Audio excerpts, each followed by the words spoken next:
Hello, everyone, and welcome to an exceedingly busy night in orbital spaceflight.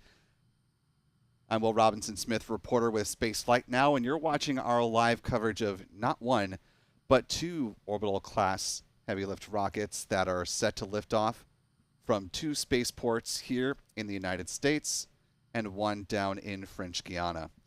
You're taking a live look right now at one of those rockets. This is United Launch Alliance's Vulcan rocket, standing tall at Space Launch Complex 41 at Cape Canaveral Space Force Station.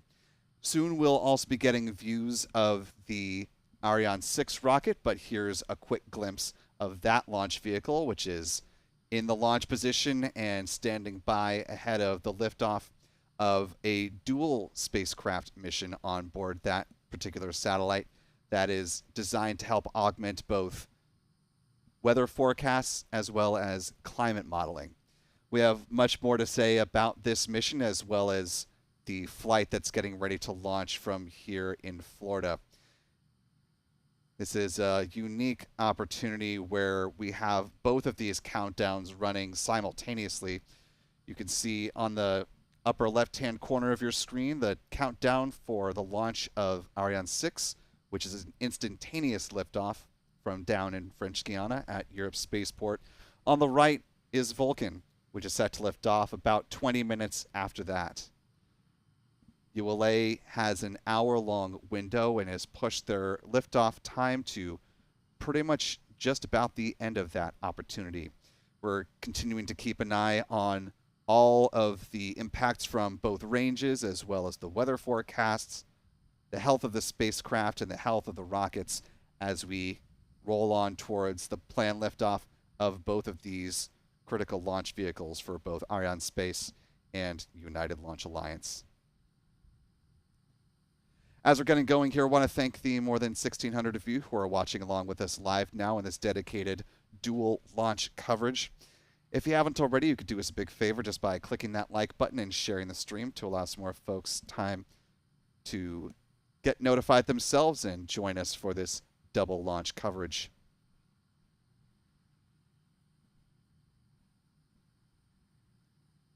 And of course, making it happen is our wonderful team of photographers and wizards behind the technology here at Spaceflight Now.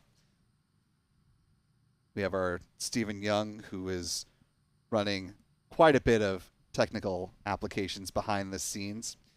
We've got our team spread out around the Space Coast in order to capture the flight of the Vulcan rocket once it takes to the skies just about an hour after midnight.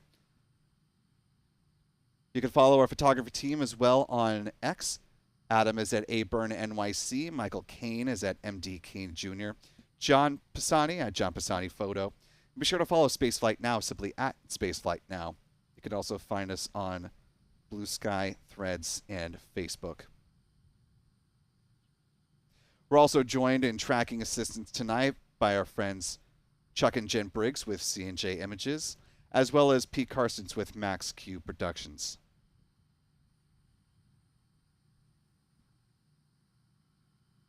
I want to thank also briefly and very importantly our moderators in the live chat who are helping us out tonight. So we've got Rick Donner, Jeff Hansen, Mark Otto on tap as we're getting things rolling. And if you do see any of the other... Oh, and Astro Joe is also with us. Great to see you, Astro Joe. I feel like it's been a minute. If you see any of the other mods cruise on in throughout the course of the countdown, be sure to give them a big old Spaceflight Now hello. Also, one of our channel members, Cumulus Granatus, is in the chat to help answer folks' questions as the count rolls on. Just a hair more housekeeping before we really get into the meat and potatoes of tonight's show.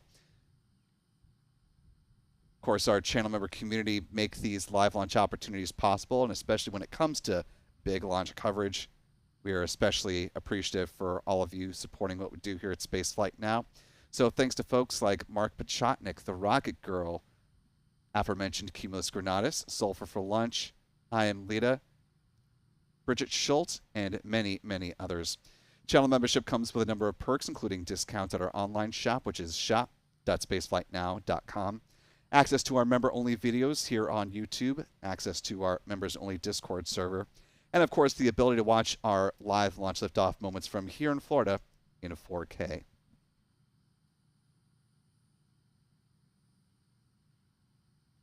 Want to welcome in a couple new channel members.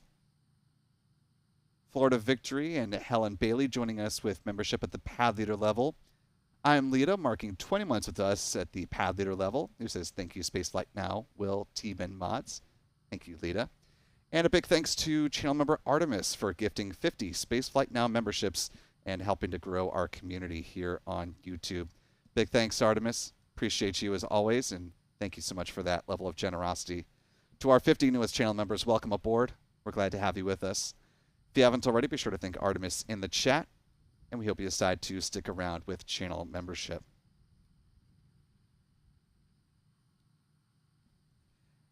Last but not least, if you have a comment or question about this mission or other goings-on in the realm of space or spaceflight, you can use the YouTube Super Chat feature like Artemis just did with a extremely generous $100 Super Chat. Thank you, Artemis, with his trademark Leroy Jenkins for a comment. Thank you, Artemis. And thank you, Jeff Hansen, for a $10 Super Chat who says, Godspeed, Vulcan and Ariane 6.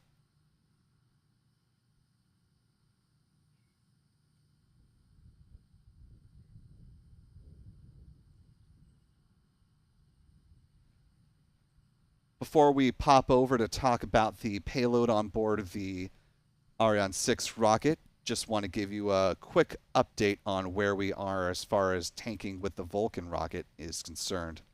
Fueling has been going for the last couple of hours. Now we're currently L-minus 1 hour, 18 minutes, 3 seconds, and counting. Fueling for all 4 of the tanks on both the booster and upper stage is in work.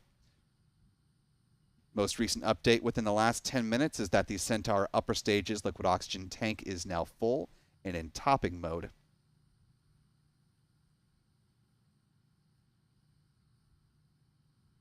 Before that, earlier in this hour, the Centaur upper stage's liquid hydrogen tank also reached top-off levels and is staying at that point ahead of the planned liftoff. Meanwhile, the Vulcan booster's liquid natural gas tank as well as its liquid oxygen tank are both full and similarly in a top-off mode. ULA's Scott Barney overseeing the ULA launch as tonight's launch conductor. This is his 54th mission. Meanwhile, down in French Guiana, where we are now just under 58 minutes ahead of liftoff, the flight of the Ariane 6 is making its 3rd launch from the Europe spaceport down there in Kourou, French Guiana. The primary payload is called the MetOp Second Generation A1 satellite, or MetOp SG-A1. This is the first in a series of second-generation satellites that are designed to monitor weather, climate. And on board, there is also the Sentinel-5 payload that is coming from the European Commission. The reason that A1 is in the name for this particular satellite is because it is the first in a pair of satellites that will operate together. The architecture for this second generation of MetOp satellites is that you have the A satellite and the B satellite that work in concert in order to help bolster weather forecasts not only in Europe but also around the world. As we get rolling here, I want to take a quick overview courtesy of the entity that will manage these MetOp satellites, that is EUMETSAT. So here's a quick animated overview of how both of these satellites, both A and B, will work in concert once they're together on orbit. The MetOp Second Generation consists of 2 satellites working in tandem. The first of the satellites has 6 instruments on board, covering a range of environmental parameters and all looking at the same place on the Earth to give an integrated perspective. In particular, the A satellite offers really detailed information on the composition of the Earth's atmosphere. The second satellite hosts 4 instruments and the Argos data collection platform, which collects data from marine instruments around the world. The 4 main instruments give us information on the oceans, the atmosphere, and the clouds.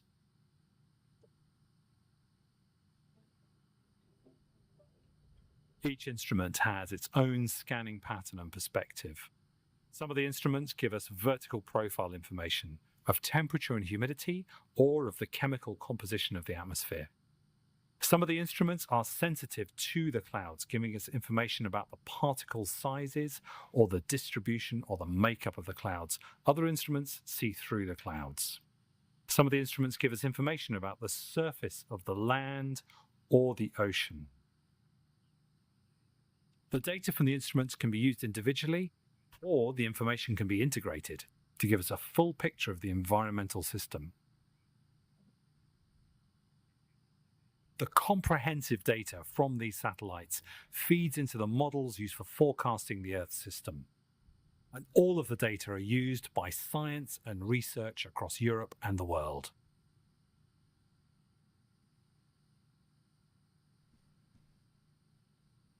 Time now on Vulcan, L-1 hour, 13 minutes, 23 seconds and counting. Planned liftoff for the Vulcan rocket is coming up at 8:56 p.m. Eastern, 00:56 UTC. One reminder about how the Vulcan rocket works as far as its countdown timeline is that there are 2 planned holds within the count. One that happened prior to the start of fueling, which was a planned 30-minute countdown. That was extended as ULA continued to work through its various procedures. Now that that one is done and dusted, there's one more coming up at the T-minus 7-minute mark, and that too will last for 30 minutes. The L- clock will continue to roll on, though, in that time, so once the T0 clock and the L- clock have synced up, then both will move forward in concert at that point. With 53 minutes and 28 seconds, though, on the Ariane 6, let's turn our attention back to that, and we are thrilled to, once again, in our coverage of the Ariane program, be joined by Mr. Frederic Castel, who is representing Spaceflight now down at the Jupiter Mission Control Center in Kourou, French Guiana. He is a veteran space reporter who's been covering the space industry from tip to tail across not only Europe, but also the space shuttle program, and now all the various ins and outs of commercial space. Frederic, it's good to see you again, my friend. How are you? Fine, thank you very much. Nice being with you and to be with this dual launch on both continents, South America and North America. It's quite the night for the Western Hemisphere. Indeed. And obviously Europe too, even though the launch is down in French Guiana, there's more than 100 companies and many countries represented with this mission. Absolutely, because this huge program is the first of a series of 6 satellites, which is under the control of EUMETSAT, although in the first one, ESA, the European Space Agency, was very involved in the development in this new generation of weather and climate satellites. But it's a huge thing which will cover until 2040 the climate and the weather worldwide. So it's a huge program. It represents more than 20 billion of euros these days. It's above $25 billion of investment by Europe. Yeah, it's obviously a very important mission that's, as we saw in the animation, going to be rolled out over the next several years as these pairs of satellites get launched one after the other. Yes. So the next one, which is a little bit different, because in this series of 6 satellites, there are 3 pairs. So in 1 year, there will be the second one, which is called B instead of A. This one is A1. And then in a couple of years, there will be A2. But next year, there will be B1 and so on, because to adjust to have a more recurrent price and building of the satellites. Of course, there are three identical satellites on one side and three identical on the other side, and they have different instruments. On this one, as we hear it in the video, there are 6 instruments. There are absolutely major instruments that interest. It's a center of interest for researcher in climate, in weather worldwide, and it's shared. That's very important. This is an orbital launch in polar orbit. So, by the way, there will be just no windows. It means they have to launch exactly when it's T0. Otherwise, they will try again tomorrow. And it's in a polar synchronous orbit, which means that it follows the sun rises. And the amazing thing is that this huge weather and climate research and work and coverage is not only made by Europe, obviously, of course, by America, but also by China. And so these 3 huge entities are sharing the timetable of these orbits. And we are lucky now.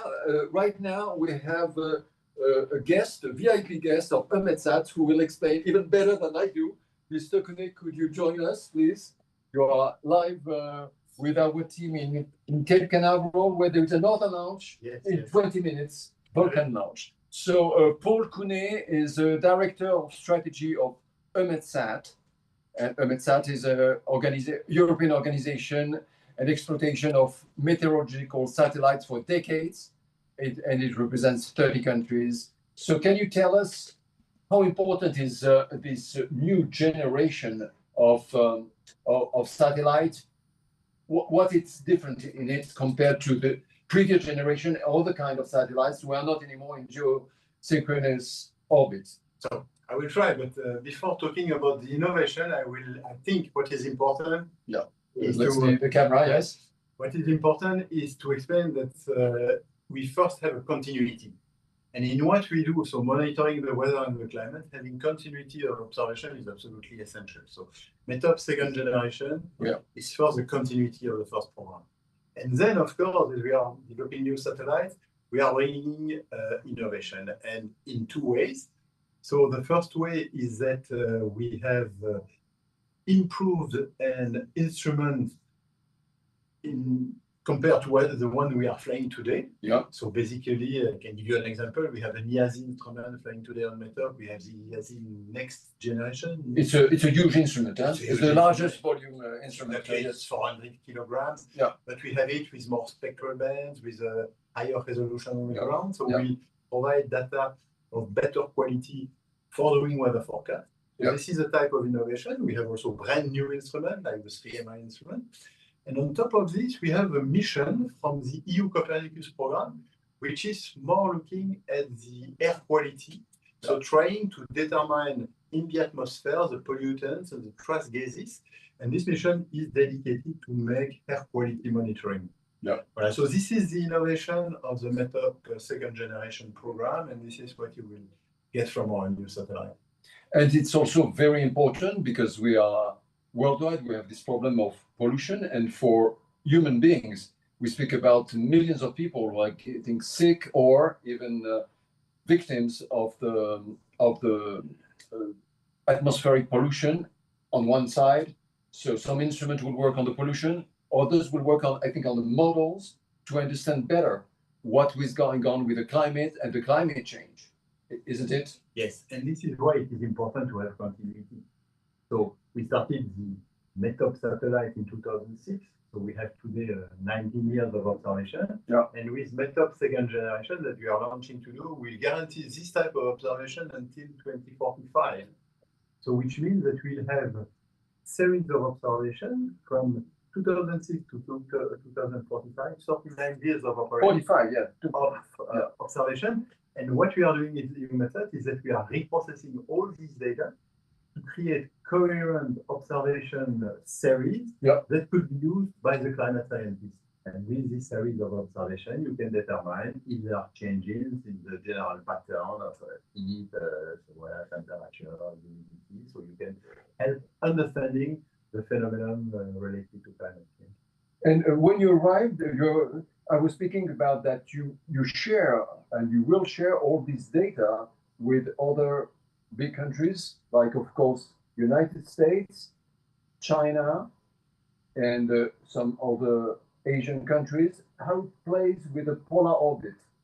So there are two elements. First of all, in the domain of meteorology, so weather observation, under the auspice of the World Meteorological Organization, which is a technical organization within the UN system, there is an agreement, there is a resolution of open sharing of all the data. And this is not new. This is going back to the first conference of the Société Mondiale de la Météorologie, which was in the 19th century in Brussels. And since then, the meteorologists have been sharing the data, and we are still applying the same with the data from our satellite. So which means that any data which will be captured by the MetOp Second Generation will be put on a kind of meteorological internet and shared with anyone, so with any meteorological service in the world. So this is the data sharing. But then there is the other element, is that when you do observation, you have to coordinate your observation. And this is where we have discussion with the two main other countries which have big satellite systems like Europe, which are the United States and China.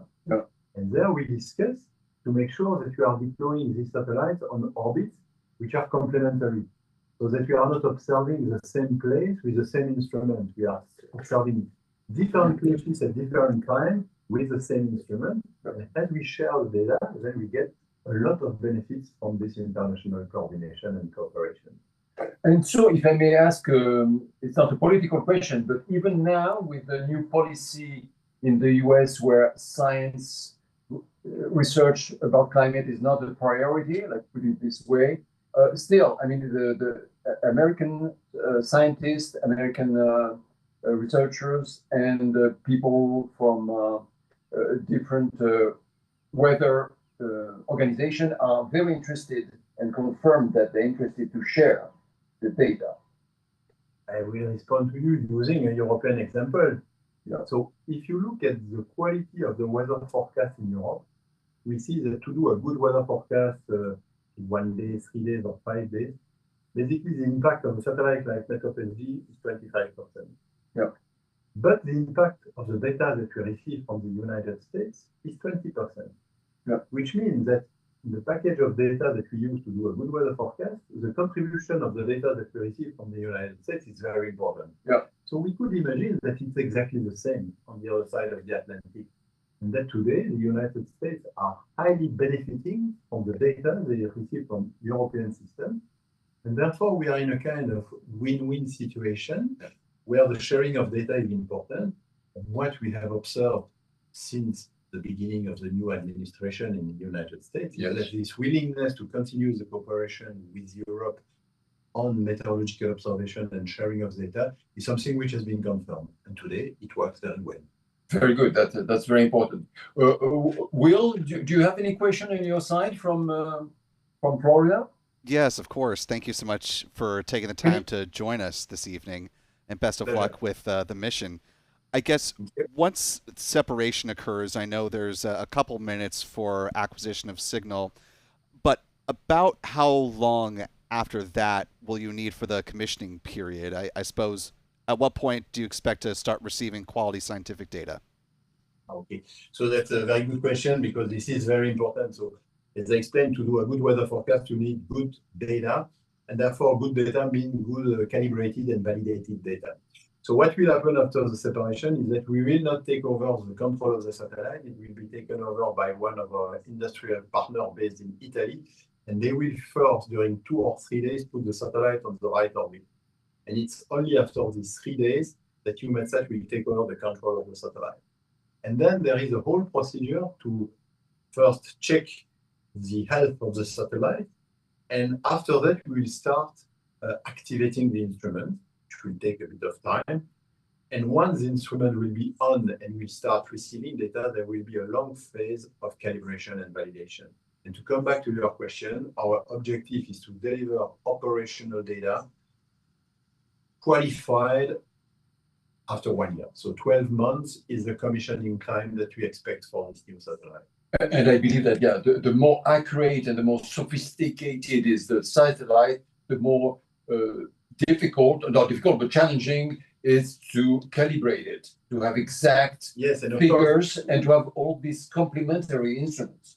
exactly. But what I mean is that 1 year is our end target, which means that our key users, the national weather services in Europe, will start receiving data after 3 or 4 months.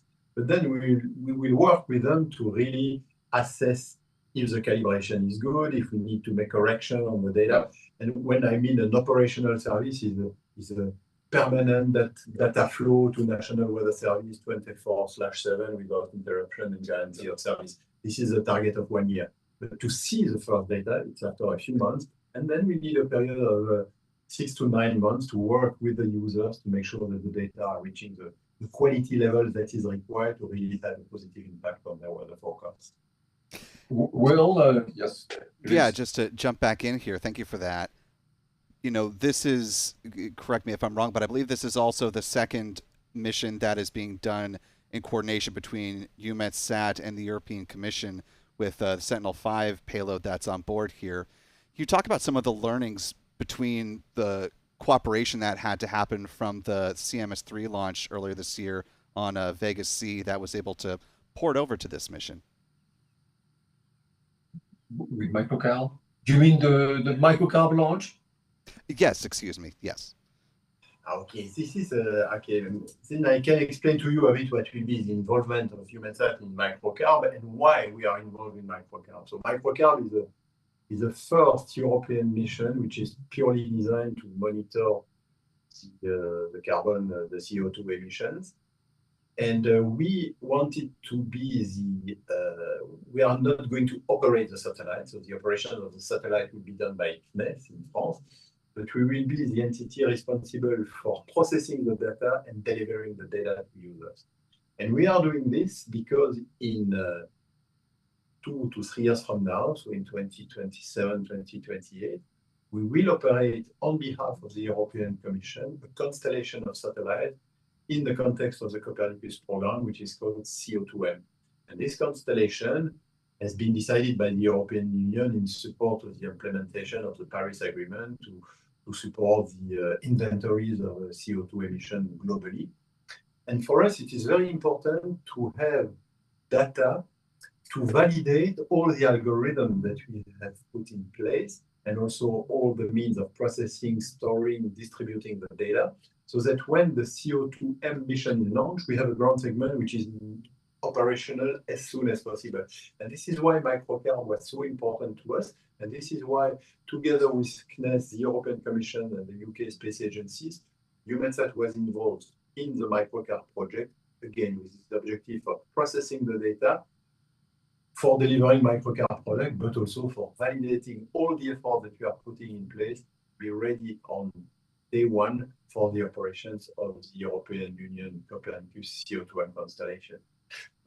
Perhaps we'll go a short question because we are holding Paul Counet and all the VIPs are here and we are getting close to launch. Not too close, we have still time, but if you want a final question, if I may, or if you want to have a suggestion. Yeah, I guess just last quick question from me. Obviously, you're stepping into this first mission with the second generation of satellites. What was the biggest takeaway from the first generation that you felt like was the most important to carry over here?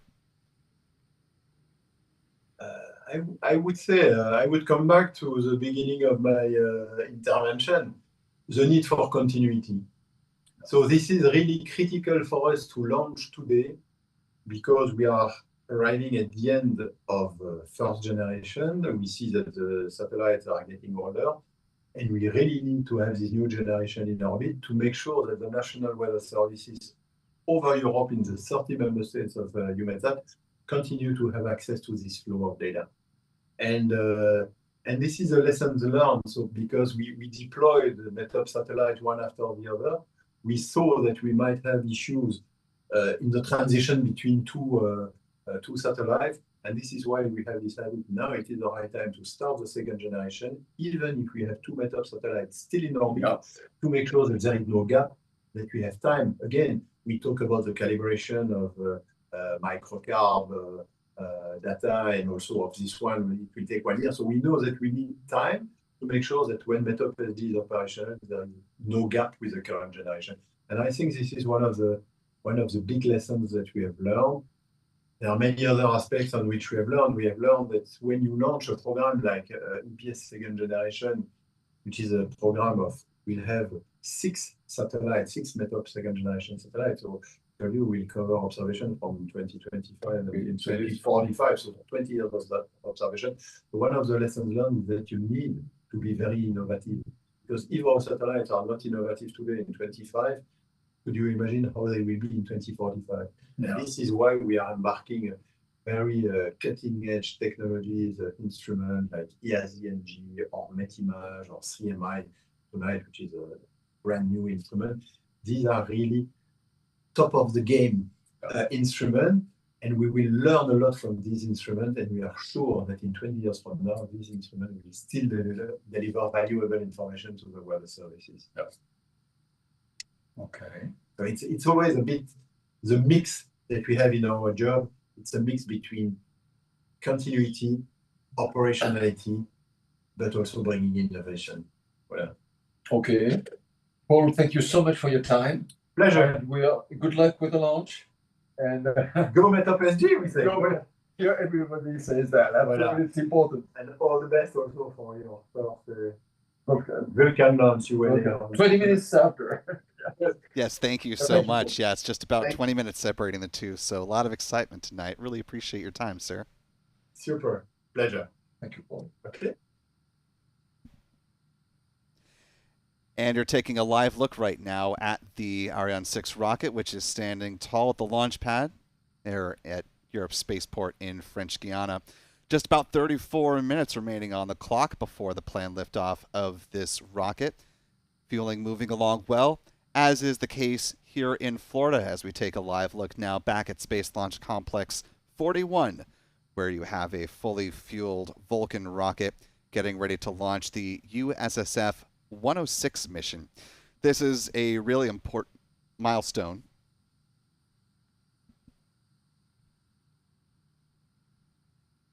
as this is the first national security mission that a Vulcan rocket is able to launch. ULA launched 2 certification missions that happened back in 2024. For those of you who've been following the Vulcan program, you'll certainly recall that during Cert 2, there was an anomaly with one of the SRB, or solid rocket booster nozzles. However, the 2 BE-4 engines from Blue Origin, as well as the rest of the systems of the rocket, were able to correct for that anomaly and allow the mission to progress in a successful manner, and they were able to hit their orbital bullseye target. That said, the anomaly did slow things down as far as the certification process was concerned, and so ULA didn't receive certification from the U.S. Space Force until the end of March. But now they're certified for a good majority of launches from both the Space Force as well as the National Reconnaissance Office, the NRO. There is still one more piece of certification left for the Vulcan rocket, and that is in order to fly the 6-solid variant, referred to by Space Force leader Colonel James Horn as the heavy variant of the Vulcan rocket. The first time we'll see that rocket fly in a 6-solid configuration will be when ULA launches a batch of 45 Kuiper satellites into low Earth orbit. That mission is expected to happen at some point before the end of the year. ULA says they're targeting at least 9 more launches before the end of 2025. That will, of course, depend on both the readiness of the spacecraft that are in the manifest, as well as the fact that we are in the midst of hurricane season, and so weather here in Florida will always play a role when it comes to any launch. Speaking of weather, the weather has been pretty good. Looking at the mission today from here in Florida, an 80% chance of favorable weather at liftoff, which again is coming up with a planned T0 of 8:56 p.m. Eastern, 00:56 UTC. Taking a wide view of the skies over Florida, you can see there are some clouds off on the horizon. The Vulcan rocket will fly due east once it leaves the pad at Slick 41, since it's sending up a couple of satellites in a direct-to-geo trajectory.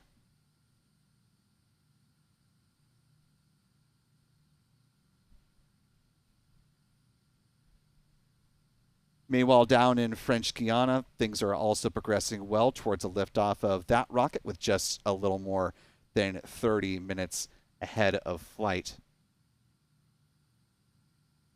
Want to bring our friend Frederic Castel back into the conversation to talk a little bit more about the Ariane rocket, which is getting ready to launch for just its third time in program history.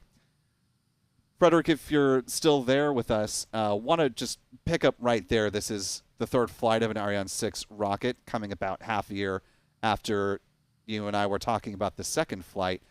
I wonder if you can kind of expound upon how this half a year in between those two launches has been spent by Ariane Space and how they're feeling about this third launch in the program. According to the Ariane Space and Ariane Group is the huge group which builds Ariane and also nuclear missiles for France. In fact, they said that they were ready to launch earlier, but the passengers, if we can say, the payloads were not ready. They could have launched a few months earlier. So they are told, according to most of the managers, and it's confirmed that the payloads were not ready, so they had to have this schedule.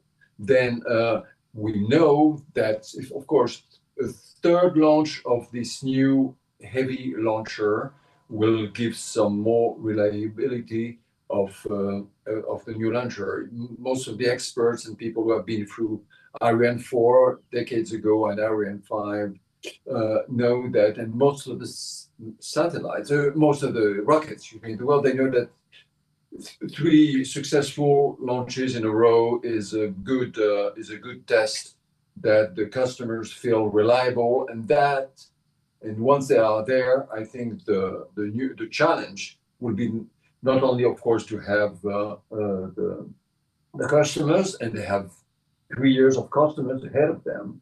So it's the ramp up. It's to build fast enough and to launch fast enough. And that is, excuse me, I'm just checking at the countdown behind me.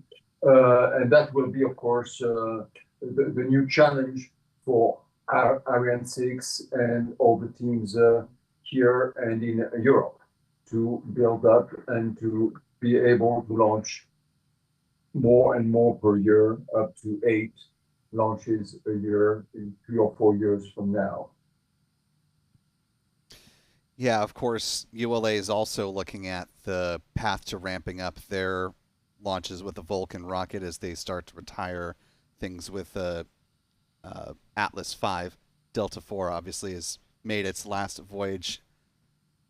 I guess as they're looking towards the back half of this year, obviously there's, we've got to get through this launch campaign first before you look too far beyond. But what is, as far as we know it, the rest of 2025 look like? There are still at least a couple more launches ahead of them, right?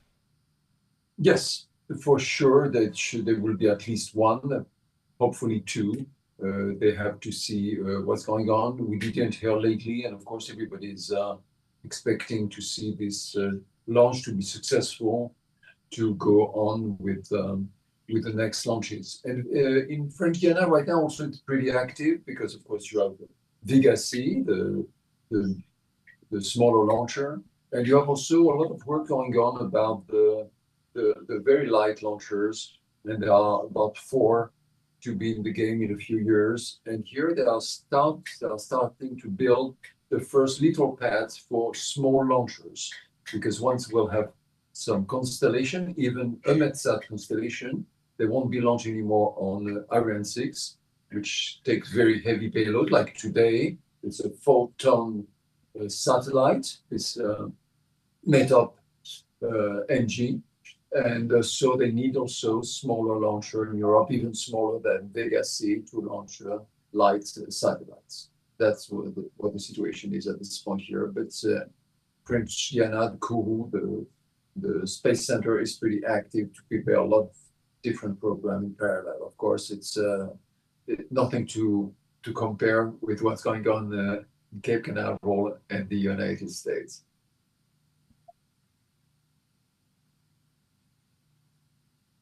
Can you hear me? Yes, we can hear you. Sorry about that. Just no problem. Listening into some updates as well from the Me too, Vulcan rocket. Yes. It's as we've been talking about, a very busy night in orbital space flights, just making sure that we were getting all of our ducks in a row behind the scenes. Since we're just about 25 minutes away with the Ariane 644 on the Vulcan. At this point in the countdown, Frederick, I know you've had a chance to pop downstairs briefly and talk to some of the folks that are there with you at the Jupiter Mission Control. As the countdown is really starting to wind down, what's been the mood as you've been able to talk to folks before the broadcast started? The mood, we have to say, is it's not overconfident, but it's absolutely excellent. The weather has been very nice. The forecast is perfect for tonight and even for tomorrow, in case they are delayed by 24 hours. And the countdown was so smooth, absolutely no hiccups, no surprise. Everything was nominal. So, of course, people are pretty confident.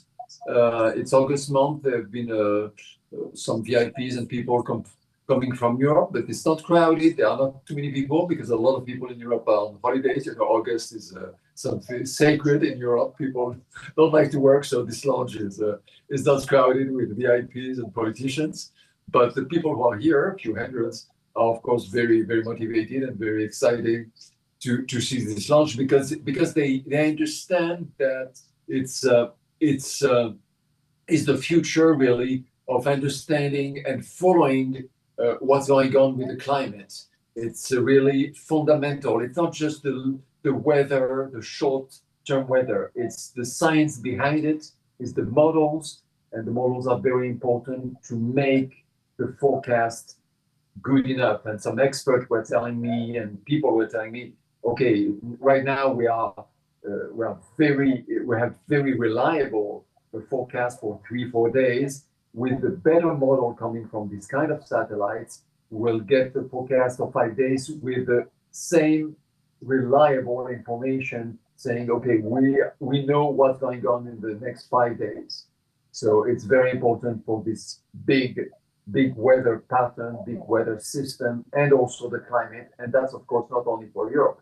As we know, it's worldwide. That's why all the countries, even with international tensions, share weather and climate information. Yeah, and as we can see in the reflection of the glass there and just off to the right, it looks like we've got green across the board. So looks like there are no issues being worked down there in French Guiana, which is certainly good news. Indeed, it's everything is smooth, and of course, the countdown is to check that everything is okay. But it is at this point, especially as we said earlier, there is no window. They have to launch exactly at the very second to be in the polar orbit, in geosynchronous orbit. Otherwise, they would delay by 24 hours if needed. And given where they are in the fueling process, if for whatever reason they had to stand down from a launch attempt today, would they be able to recycle and try again tomorrow, or would it take longer than that? No, they can do it within 24 hours, but they could be 3 days in a row, like a lot of launches. In that case, the recycle time would be longer. And you know, I don't have unfortunately quite as thorough of a launch weather outlook from French Guiana as we do here in Florida, but it looked like it was going to be quite hot and humid down in your neck of the woods. But how are the skies as far as the sky in the evening are very quiet, and during the day it was very nice weather. So it's of course it's cloudy. We are very close to the equator, so it's a like tropical system, but it's quiet. It's very hot. It's very humid. But the irony is that right now in Europe you have a lot of countries and regions which have not only a warmer but much hotter temperature, much higher temperature than we have in right now in French Guiana. That's a paradox, but it shows that climate is changing because it's a big issue even in southern France. People are suffering day and night of the extreme heat.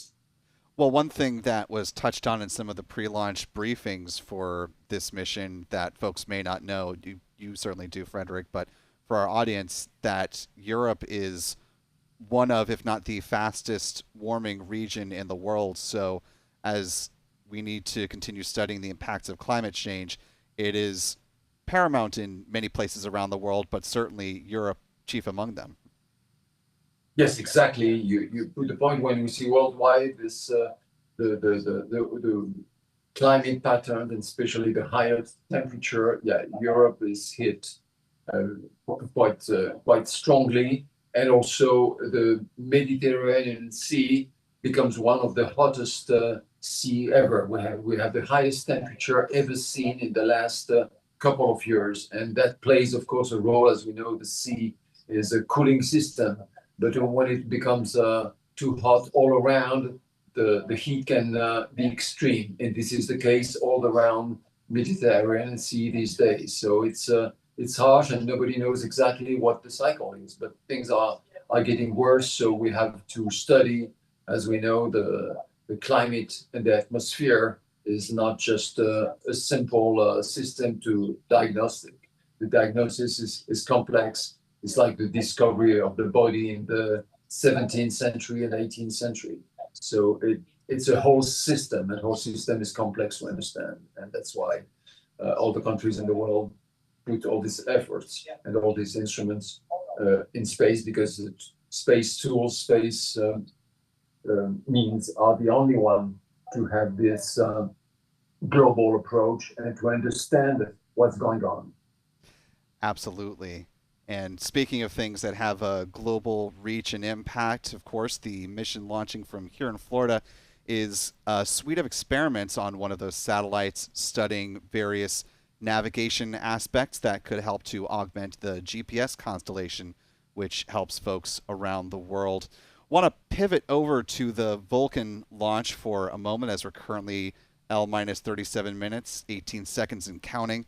Coming up in just about 15 seconds is when they should be entering into the final planned 30-minute hold, which will start at T-minus 7 minutes. And again, this is a planned 30-minute hold. Can you hear me? T-minus 7 minutes. Steve, can you hear me? What we do about the woman scientist? She's clever, she needs time, so we have to wait now after the launch, no? I sent you a few minutes ago, but you didn't answer me because you was asking me what to do. So for sure, she wants to see the launch. It's her first time in life. She's coming from Boulder, Colorado, to see the first launch of her life.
Time now L minus 11 minutes, 34 seconds and counting for the Ariane 6 launch. Good news is we're seeing green across the board, good health on both the rocket and the spacecraft nestled inside those payload fairings. Everything is progressing well for an on-time liftoff for this instantaneous launch opportunity down in French Guiana in Kourou. Meanwhile, there's just about half an hour remaining before the planned launch of ULA's Vulcan rocket from here in Florida at Cape Canaveral Space Force Station.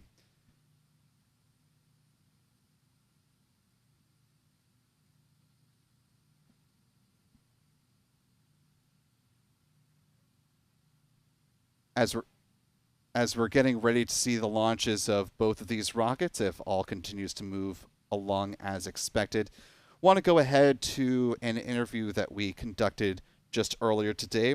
We had the opportunity to sit down with L3 Harris's Ted Skopak Jr. He's the Director of Program Management for L3 Harris's PNT. That is part of their Space and Airborne Systems division. Deeply involved with both the work that L3 Harris has in connection to this mission as the prime contractor for the NTS satellite, as well as being involved on all the GPS missions that L3 Harris has had a hand in as well, with Lockheed Martin being the primes on those. So I want to go ahead to a bit of sound from that interview where he talks about the importance of getting this NTS-3 satellite into orbit, the first of an experimental satellite that is manufactured and designed in part by the folks over at the Air Force Research Lab, first of this kind that's heading into orbit in nearly 50 years. Every day threats are changing, so it's imperative that we stay on top of those evolving threats and provide our warfighters with the most capability possible to keep them safe when they're in areas of conflict, protecting our freedom. L3 Harris has been supporting the GPS mission for 5+ decades. Our scope of work over that time frame has increased, and what we've learned, we've now incorporated into NTS-3 to provide the warfighters with the tools necessary to face not only the threats that are known today, but also the ability to combat the threats of the future.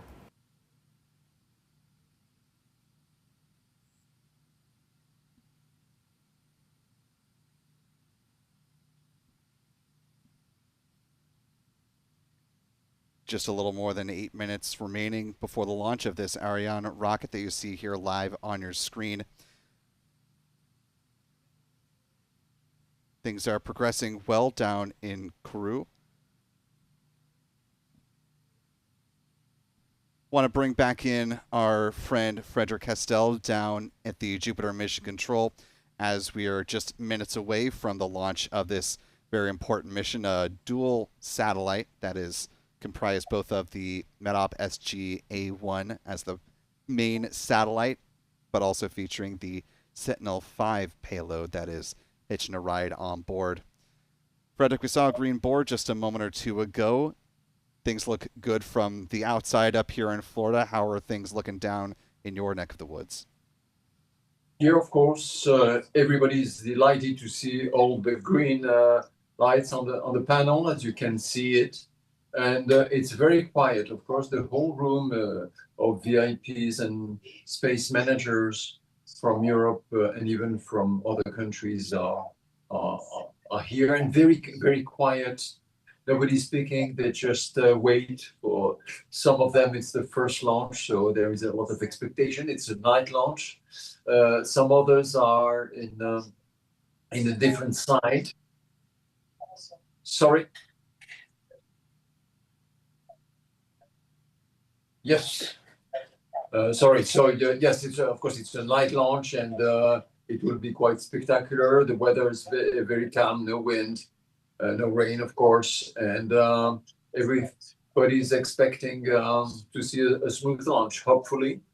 And just to underline, Will, if I may say, of course, you're absolutely right. There are two satellites in one, with a Sentinel on one hand and MetOp SG, but in fact, the 6 instruments, including Sentinel, is just everything is integrated, and it's just one satellite. You cannot make the difference with Sentinel. Sentinel is just different instruments within the same beast, the same big 4-ton satellites. It's just in terms of EUMETSAT sharing with the European Commission that makes difference and different programs, but it's one satellite. That's it's a paradox, but that's the way it is. So everybody's excited, of course, about this huge mission and very expensive mission. Yeah, I can imagine the excitement must be palpable down there with just 6 minutes left on the clock now, for a mission that so many folks have been working for years to bring to the fore. Yes, exactly. The new instrument, the development of new instruments, especially from YASI in France, and by the CNES, the French Space Agency, and some main instrument from Germany also took years to develop. So it was very difficult to orchestrate all this, the building of real prototypes, new instruments, which are the state of the art and which are exactly the same and for decades to go. So you have another 3 satellites, 2 other satellites, identical to the one we are about to see being launched in a few minutes. Yes, and we are also simultaneously, with 5 minutes left on the Ariane 6 clock, also listening into the updates regarding ULA's Vulcan rocket. You know that they're in a planned hold. Originally scheduled to last 30 minutes. We heard that it is a 17-minute planned hold now. And they are targeting a T0 at 8:56 p.m. Eastern, 0056 UTC for those joining around the world.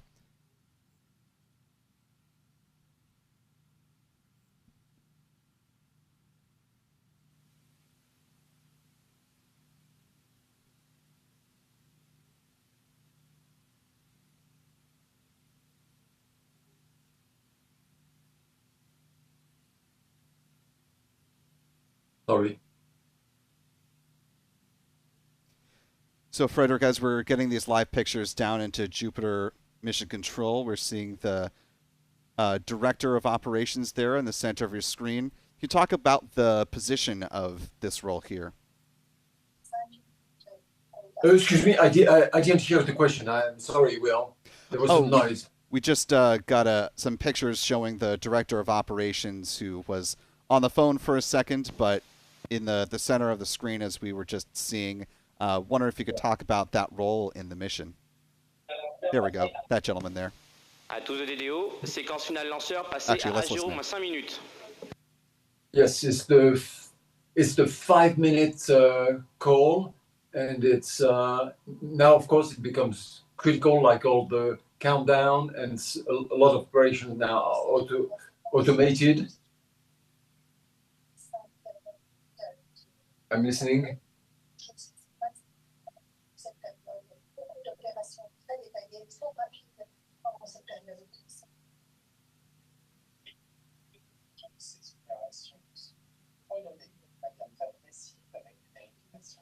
Excuse me, I'm trying to listen. Yes, everything is go, and all the VIPs I can see are going to outside the big building to see live the launch at night. So we are minus, as you can see, we are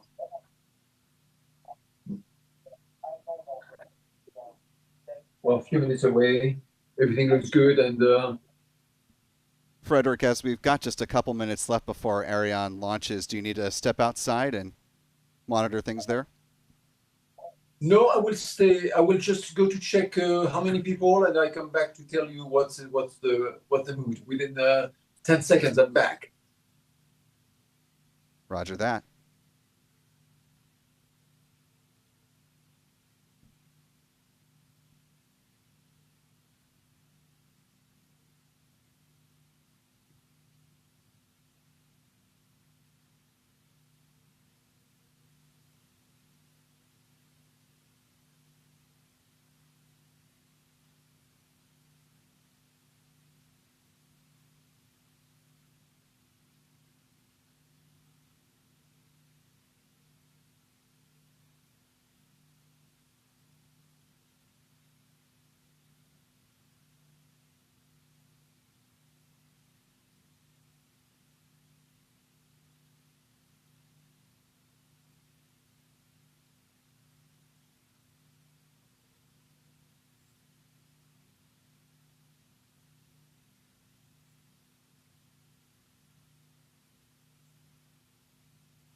Teams down in French Guiana now within the last minute or so of the count.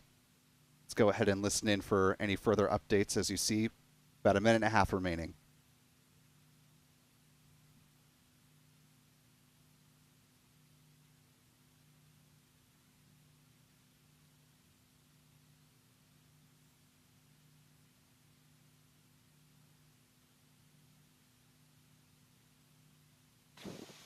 À tous aux DDO, attention pour moins une minute.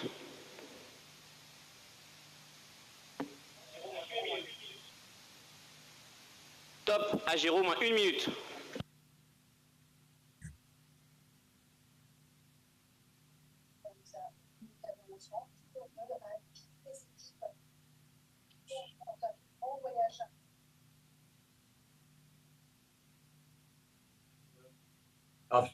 After T0, after liftoff, 2 minutes, 15 seconds after liftoff, we have the two boosters separation and the fairing about 3 minutes,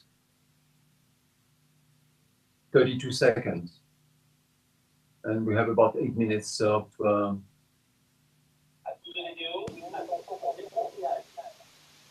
final. Attention pour décompte final. 10, 9, 8, 7, 6, 5, 4, 3, 2, 1. Top. Liftoff. Allumage de ZSR et décollage.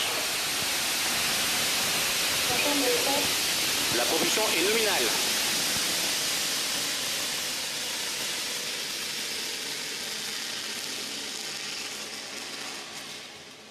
Pilotage calme, paramètres à bord sont normaux.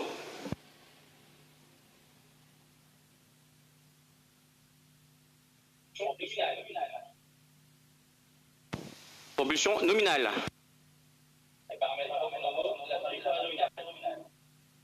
Les paramètres à bord sont normaux, la trajectoire est nominale.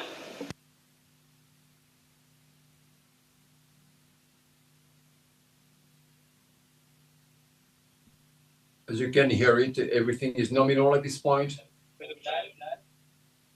Very good propulsion. La propulsion est nominale.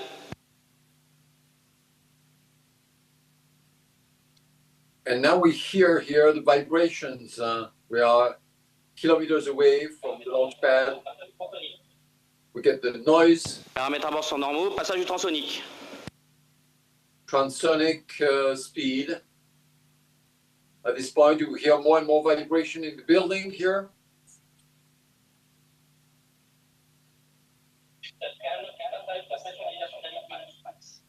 Pilotage calme et passage de la pression dynamique max.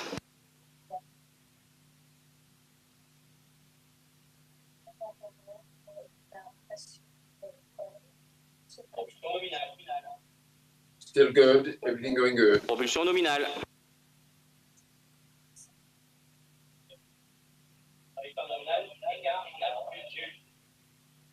Trajectoire nominale, écart en altitude nul. Perfect trajectory. Début de queue poussée ESR, paramètres à bord normaux. Pilotage calme.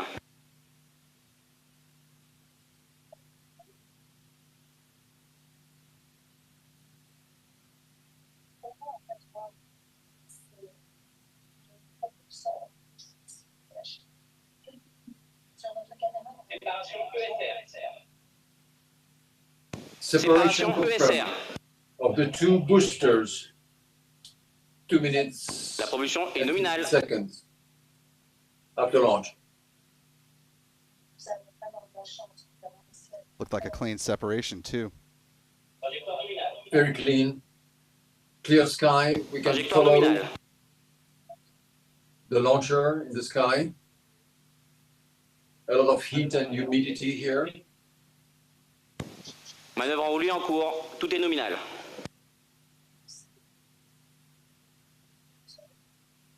What is magnificent is when you have the highest light from the motors, from the Les paramètres à bord launcher. sont normaux. At night you can see the Amazonia in front of you, so that's Pilotage quite calme. impressive to see this huge forest coming in light. to be visible for a few seconds. Trajectoire nominale. I'm sure it's quite the sight to see in person. It is, and okay, the fairing confirmed fairing is off, and the satellites are with no more protection. The fairing is made in Switzerland. Paramètres à bord nominaux. Nominal trajectory. Fin du basculement en roulis.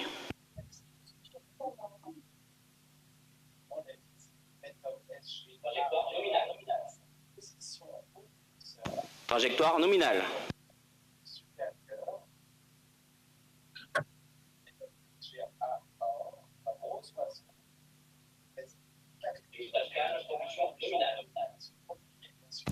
Pilotage calme, propulsion nominale.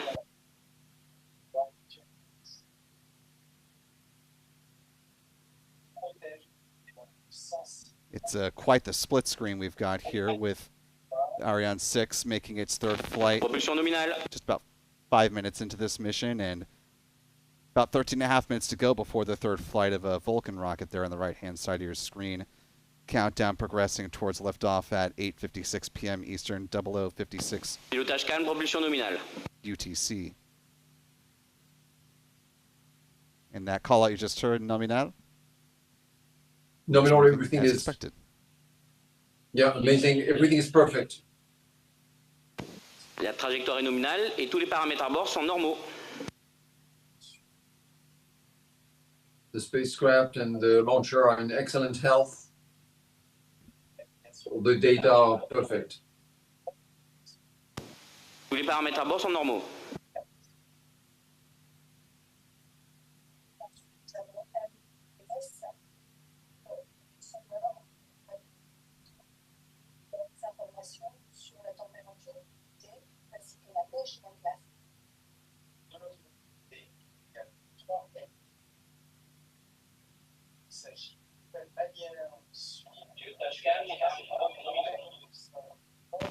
Pilotage calme, les paramètres à bord sont nominaux. Still good news. Spacecraft is in excellent health, and the launcher is on its nominal trajectory. Trajectoire nominale. And we are in the 7 minutes and 42 seconds of the first stage. And it's Propulsion nominale. propulsion.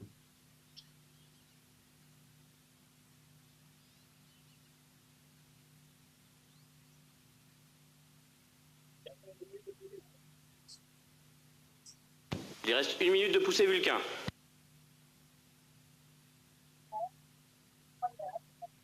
It's funny to hear that they speak about Vulcan, but here it's the motor of Ariane 6. There is 1 minute Pilotage calme, of propulsion Vulcan nominale. motor firing.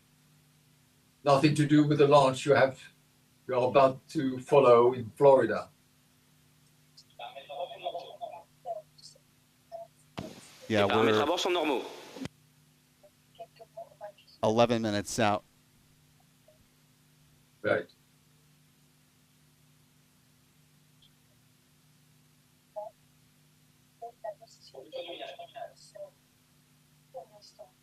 Propulsion nominale.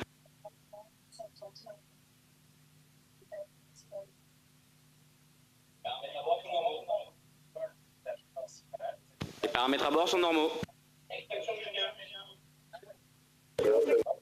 Extinction Vulcan. Séparation We've got- LLPM. Just about 10.5 minutes left on the ULA countdown ahead of liftoff. We're coming up Premier to the allumage final ainsi. status check ahead of the planned Les liftoff paramètres à bord sont normaux. of the rocket. Yeah. Let's listen into the First- ULA broadcast for just a second as we hear this status check. Status Perfect check separation received on the with first terminal stage. count. Vulcan systems, propulsion, Go. Orbite attaque, Hydraulics. section Vulcan Go. nominale. pneumatics, go. LNG, Go. LO2, go. Water, Go. Centaur systems, propulsion. Go. Pneumatics. Go. LO2. Go. LH2. Go. House gas. Go. Electrical systems airborne. Go. Ground. Go. Facility. Go. RFFTS. Go. Flight control. Go. GCQ. Go. Op support. Go. Com. Go. Umbilicals. Go. Environmental control systems. Go. Redline monitor. Go. Quality. Go.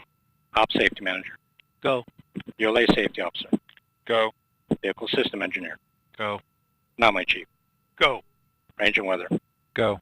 Launch director. Clear to proceed. Mission director. This is the mission director. You have permission to launch. Proceeding with the count.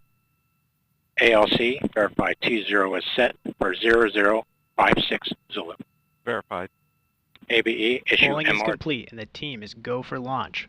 From now until liftoff, you'll hear launch conductor Scott Barney and the team performing the final steps in the countdown procedure. As you just heard, ULA has pulled go for the launch of its first Vulcan rocket supporting a national security payload. We're currently at L-8 minutes, 22 seconds and counting. Just about a minute and a half away from the point at which the L- clock will sync up with the T- clock, and that will bring ULA out of the planned hold that is currently in place at T-7 minutes.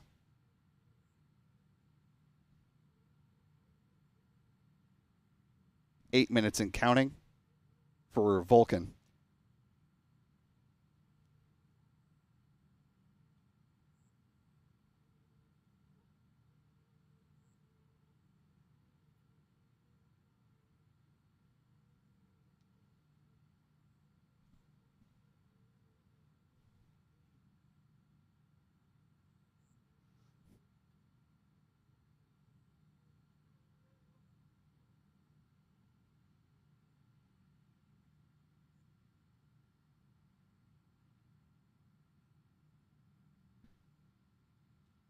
Just about 20 seconds remaining before the planned hold ends.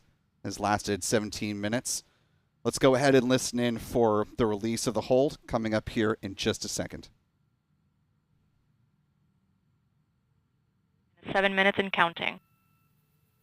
3, 2, 1, mark.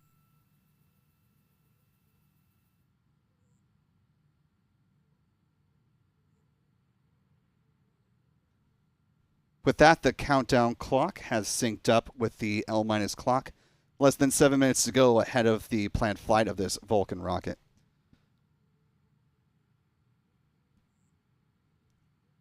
Meanwhile, the burn on the Ariane's upper stage continues on.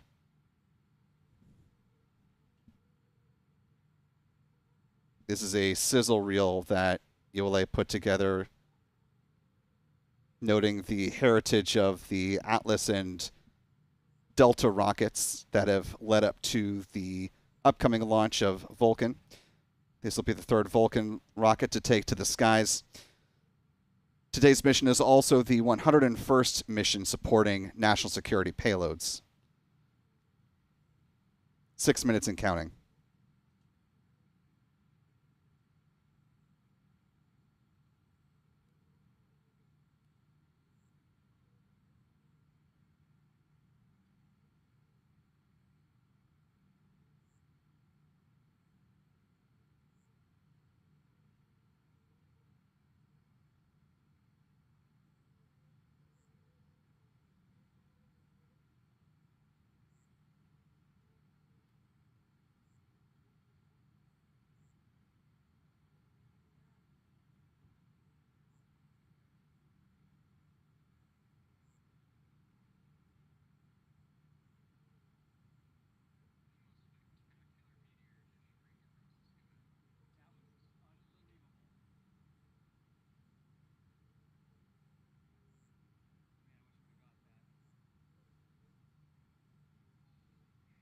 T-minus 5 minutes and counting.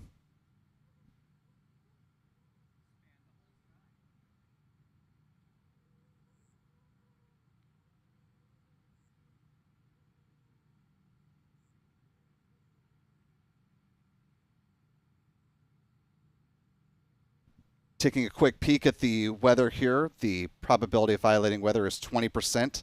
That has been fairly consistent throughout the course of the last few days of this launch campaign.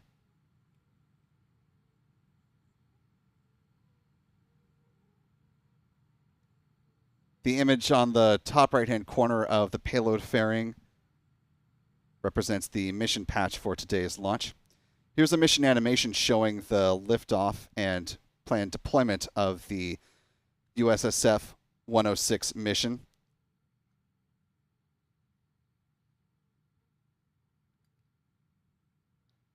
At a certain point in this animation, they'll show the various different configurations of the Vulcan rocket that can span from 2 to 4 to 6 different SRBs attached to it. The rocket is flying in the configuration you saw just there, right there, with 4 solids on board. The planned first use of a 6-solid configuration Vulcan rocket is coming up when ULA launches the first batch of Kuiper satellites for Amazon's Project Kuiper broadband internet constellation. Amazon bought 38 Vulcan rockets that will be used to launch its Kuiper constellation.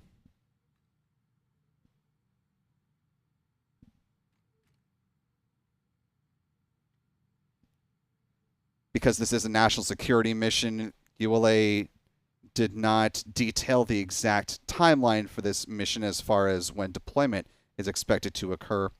But giving a broad ballpark estimate, ULA President and CEO Tori Bruno said last week in a pre-launch briefing that this mission is expected to last on the order of 7 to 8 hours or so, and that it's this type of trajectory and this type of mission that it designed the Vulcan in order to achieve, ones that are specifically challenging and designed to bolster and support government payloads.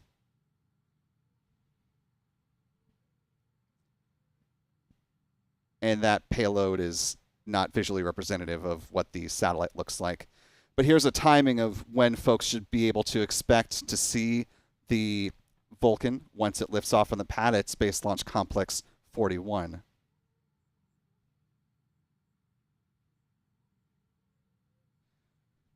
Coming up on the last 2 minutes ahead of liftoff.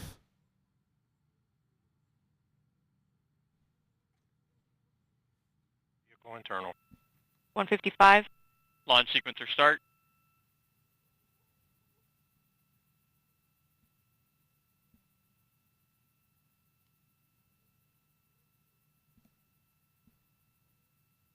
$140. Launch enable. 135. FTS armed. T-minus 90 seconds. The launch vehicle, ground systems, payload, and eastern range are go for launch. For those of you just tuning in, I'm Chris Veltri, joining you for today's live coverage of U.S.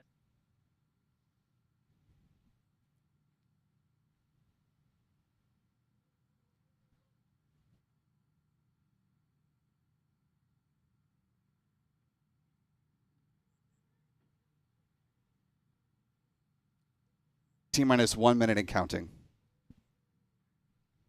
Range green.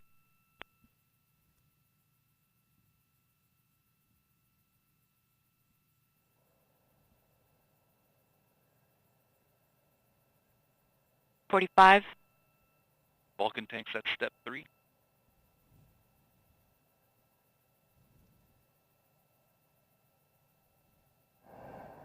$34. 30 30. seconds. EE4 start box, go. 28.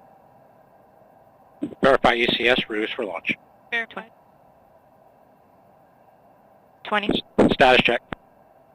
Go Vulcan. Go Centaur. Go SF 106. 15.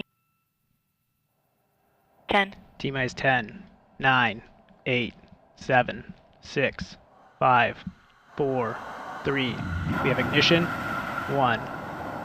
And liftoff of United Launch Alliance Vulcan rocket carrying USSF 106 for the United States Space Force, continuing ULA's soaring legacy in national security space launch with the innovative Vulcan rocket. Thrust. half mile in altitude.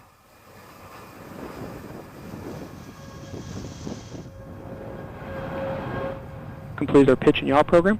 Body rates turned to 0. P's gone to closed loop control.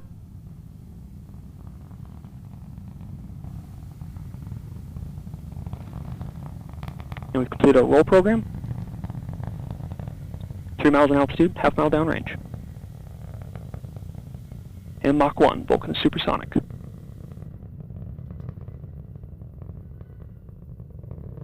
Vehicle's traveling at 1,500 miles per hour, right down the center of the range track. Max Q, maximum dynamic pressure. Engine parameters continue to look good. Hydraulics good.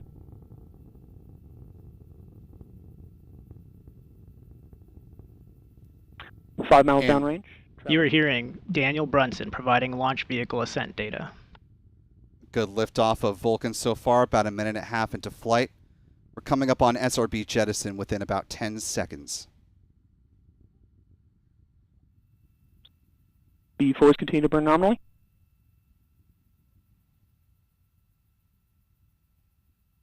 There go the SRBs. Good indication of SRB separation. B4 is entering its first throttle bucket. And guidance enabled. We've been able to close loop steering. At this point in We flight, just heard Vulcan is now half confirmation of solid rocket booster jettison. These 4 motors augmented the thrust of the main vehicle engines at liftoff, giving the Vulcan rocket an extra boost on its journey to geosynchronous orbit. A little more than 2 minutes into flight now. Coming up next will be booster engine cutoff, the conclusion of the burn of those BE-4 engines. That'll happen just a hair before the 5-minute mark in this mission. That'll be followed quickly by stage separation and then the ignition of the RL-10 engines on the Centaur upper stage. Payload fairings will be jettisoned nearly 5.5 minutes into flight.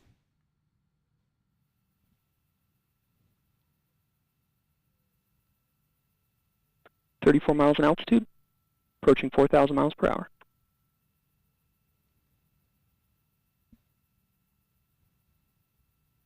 Body rates continue to look as expected.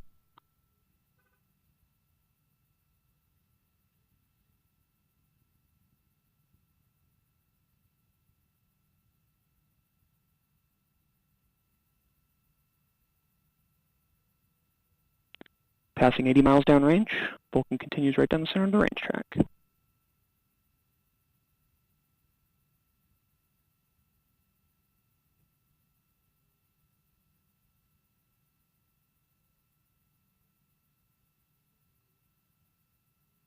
Passing through 45 miles in altitude, 107 miles downrange.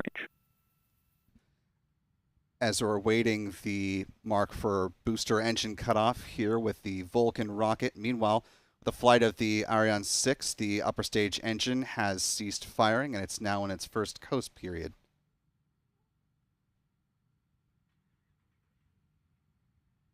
Just a minute away from booster engine cutoff, or BECO.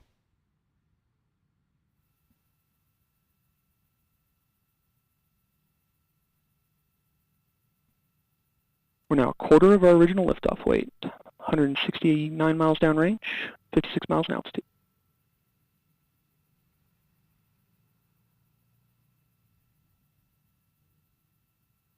Good activation of the upper stage PU motors.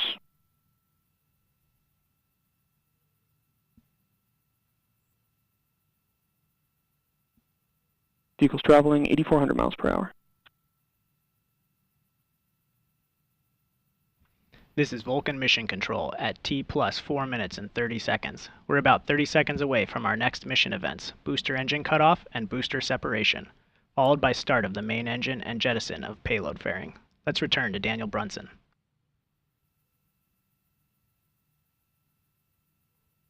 Also, as a reminder, because this is a national And we security completed mission, boost phase chill down. we won't be getting upper stage views of the payload live. Prop on, Elsie. And good indication of shutdown. Good indication of Centaur separation. We got pre-start on H2 and O2.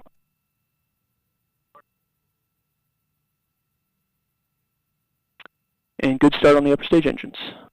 2 good RL temps. Good indication of PLF jettison. Centaur PU set to open loop control. Body rate's looking good. And good tracking by our P. Carson with Max Q Productions. Good eyes on that upper stage with the 2 RL-10 engines. This is Vulcan Mission Control at T plus 5 minutes and 45 seconds. We just heard flight commentator Daniel Brunson confirm the successful completion of the early milestones in today's flight, and all systems continue to operate nominally. As the mission continues, let's take a look at the important work done by the Space Force's Space Systems Command.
Time on both of these missions, T plus 7 minutes, 42 seconds and counting on the Vulcan rocket.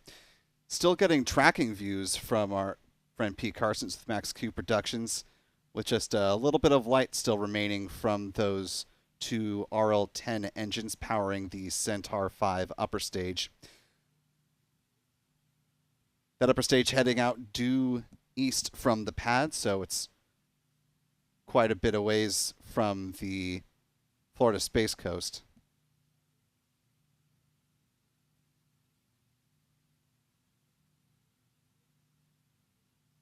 Again, because this is a national security mission, ULA is not going to be providing any more updates until the mission is completely done and dusted, and they've deployed the spacecraft, and they've got an acquisition of signal from the vehicles that are on board.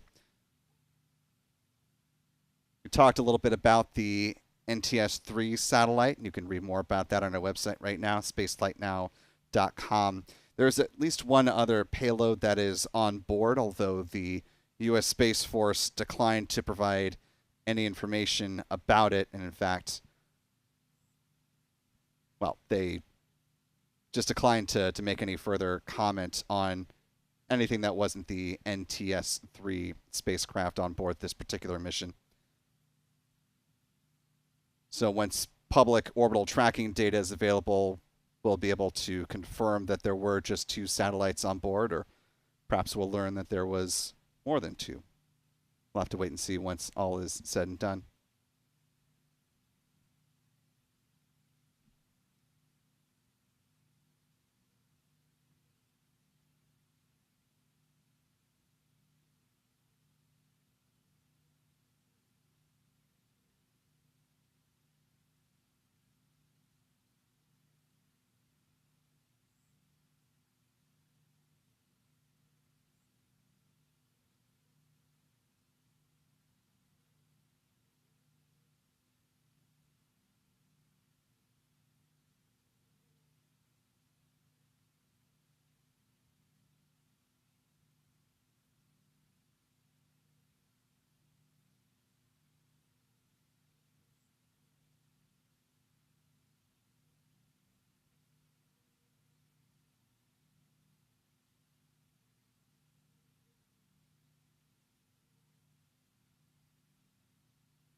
Time now on both of these missions, T plus 11 minutes, 50 seconds and counting on the Vulcan rocket, still being powered by the RL-10 engines on their first burn.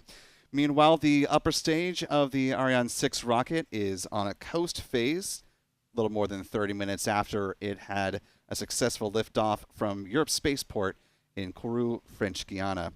And we're wonderfully joined once again by our friend Frederic Castel, who is down there at Jupiter Mission Control, and joined by a guest I see we have beside him representing ESA. Frederic, I'll hand the mic to you. Exactly. We are lucky enough to have Tony Tucker-Nielsen, who is the Director of Space Transportation at ESA, the European Space Agency, who has been in charge to work so hard on the development and the schedule of Ariane 6. So, Tony, what's first your feeling about this this launch, which is until now very smooth? We are with this upper stage. Yes, exactly. It has been very smooth and very nominal. The status has been even performing a little bit better than predicted. Okay. So that's good. So, and now we are, as you said, in the coasting phase, and we are out of telemetry. So we have no telemetry from the launcher at the moment. That will last for about 28 minutes, something like that. Then we'll get into visibility again, and then immediately after we will ignite the Vinci engine for the second burn that will circularize and prepare for injection of the satellite. Anthony, is it very? We are still have a very new heavy launcher for Europe. It's the third launch. Yeah. Do we feel more confident? It's a kind of psychological step and technical step to have 3 launches successful. Let's wait. Let's not say that this is a success yet. We still have a number of things to do. Right. But each time we launch, we get a lot of data. Okay. And that's double success. Right. We have successes and we have data. Right. That's very valuable. Okay. And we build up confidence. Mm-hmm. We make deep analysis of all the telemetry for each launch. So this is the third launch, and so far it's going as expected. We are building up confidence. But it's a commercial. That's the second commercial launch now. Yes. Okay. Yeah.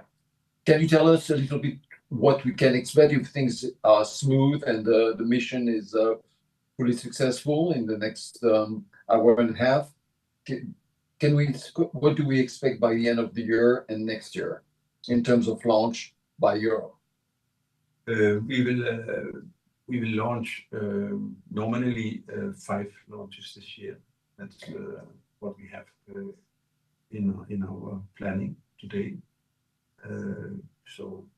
With 2 kind of rockets. We will launch 2 Ariane 6-2 and 1 Ariane 6-4. Yes.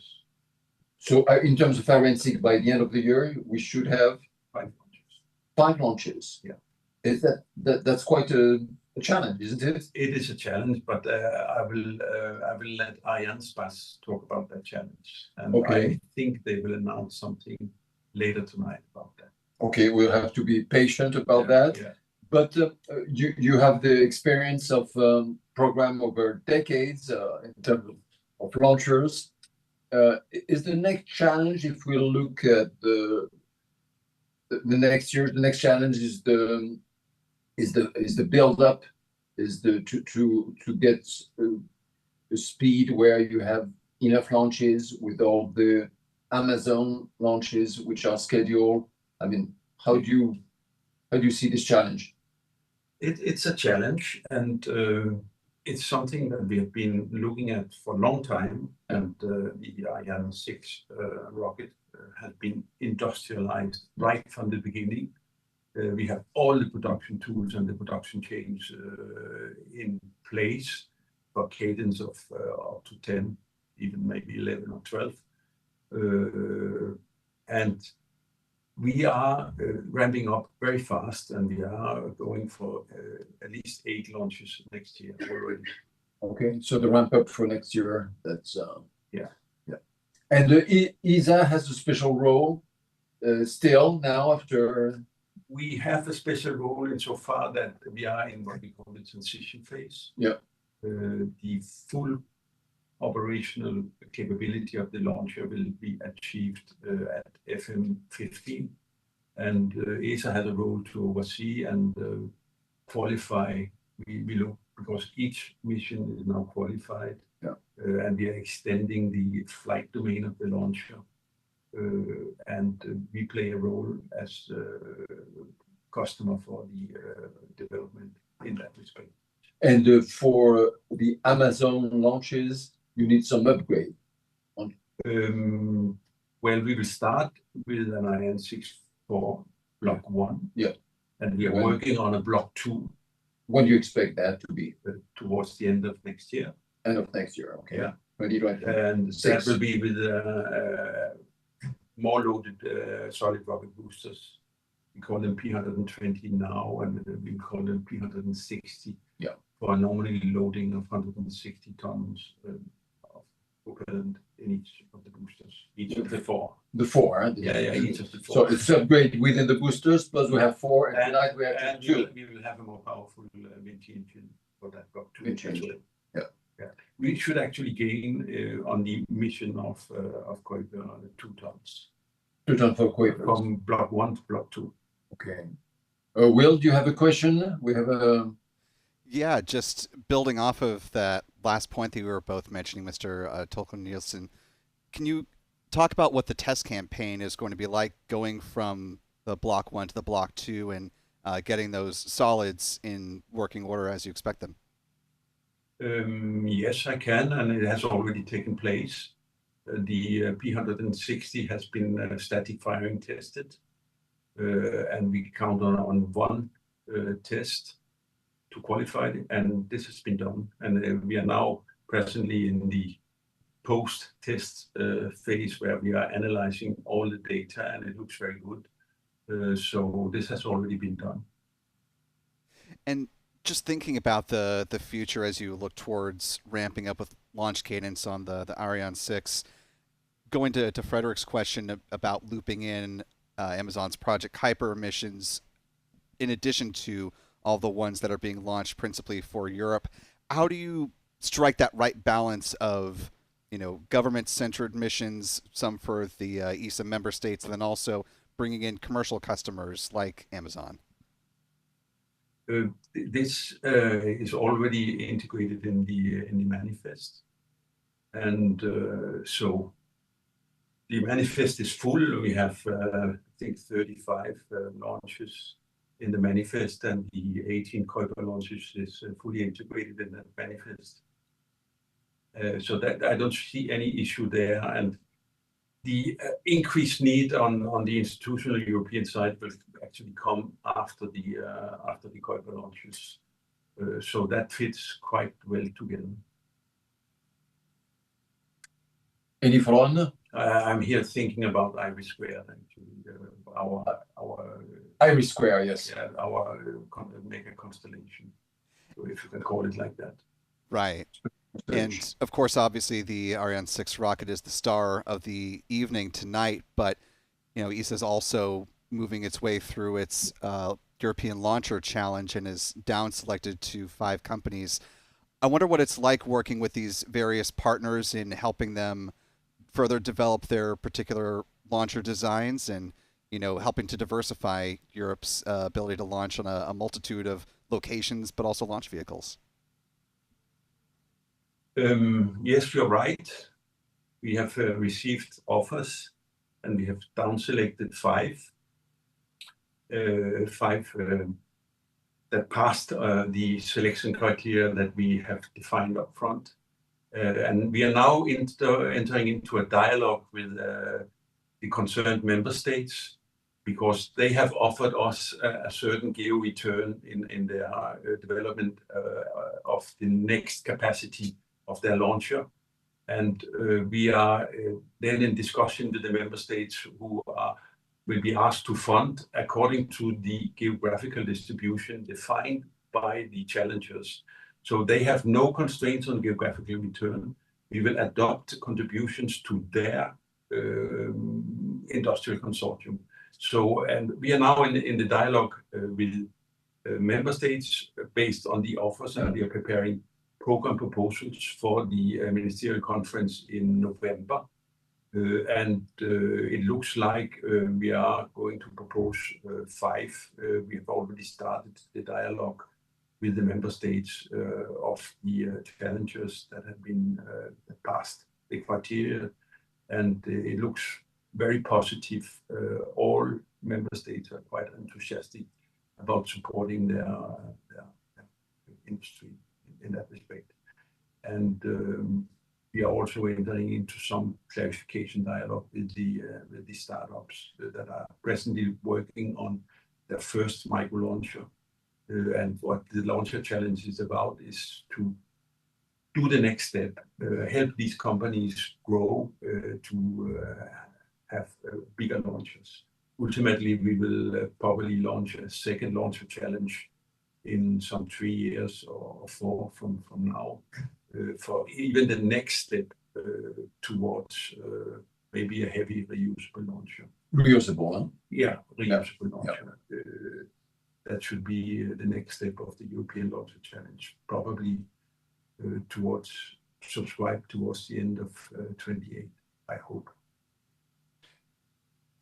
If I may add, and even here we are in French Guiana, in Kourou, the Space Center, European Space Center, some launch pad is about to be inaugurated. Yes. Can you tell us a few words about that? Well, CNES has prepared. The French Space Agency, yes. The French Space Agency, who is actually operating this launch base on behalf of Europe. Yeah. They have renovated, or they are renovating an old launch pad where they are offering places for launch pads for these micro launchers. To startups. Yeah, and so there are 5 places there. But now the launcher challengers are not. They all want to come here to CSG. That's clear. It's an equatorial launch base with very modern facilities, etc. But we are developing launch bases in Europe. In Europe, in Andøya in Norway, Saxoford in Scotland, Kiruna in Sweden. There are several, and they are also planning to launch initially from there. A lot of spaceports. Yeah. Well, but we count on a lot of satellites to be launched in the next 10 years. Let's hope so. Yeah. A lot of spaceports is a good problem to have. Tony Tolker Nielsen, thank you so much for joining us on the program this evening, and best of luck with the rest of the mission tonight. Thank you, and I will go back and wait for the telemetry coming back. Thank you so much. Thank you. Tony, have a good day.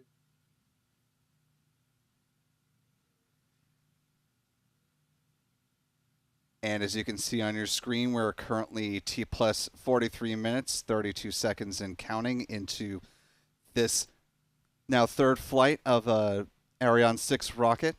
On the right-hand side of your screen, you can see just about 25.5 minutes into Vulcan's 3rd flight as well.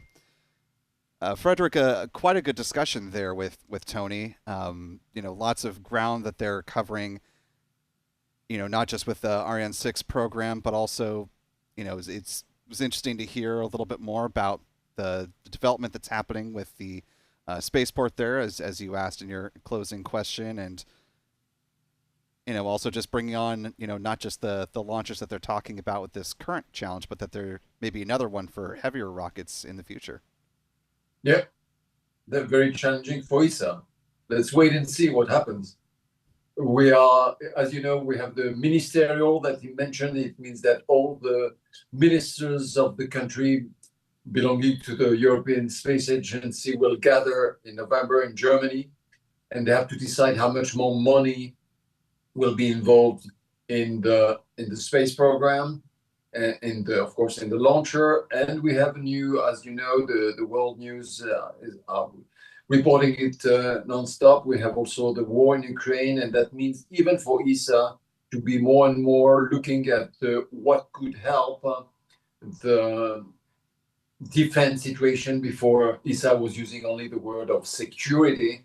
Now the world is changing because of the conflict in Europe and in Ukraine, and now ESA will work with Commissioner Kourou to see which dual tools from space could help the defense situation and even perhaps NATO at some point.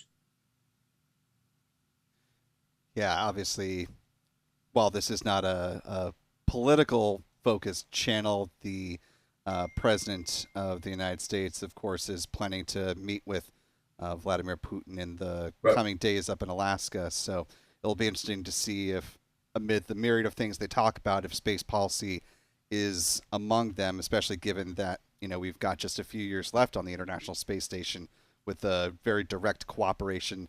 And there has been, over the last couple of weeks, some points coming out from Roscosmos that there are desires to continue that relationship in low Earth orbit for human space exploration. So it'll be certainly interesting to see how that develops as the years go on. Exactly, yes. It's quite challenging, and yeah, I agree with you.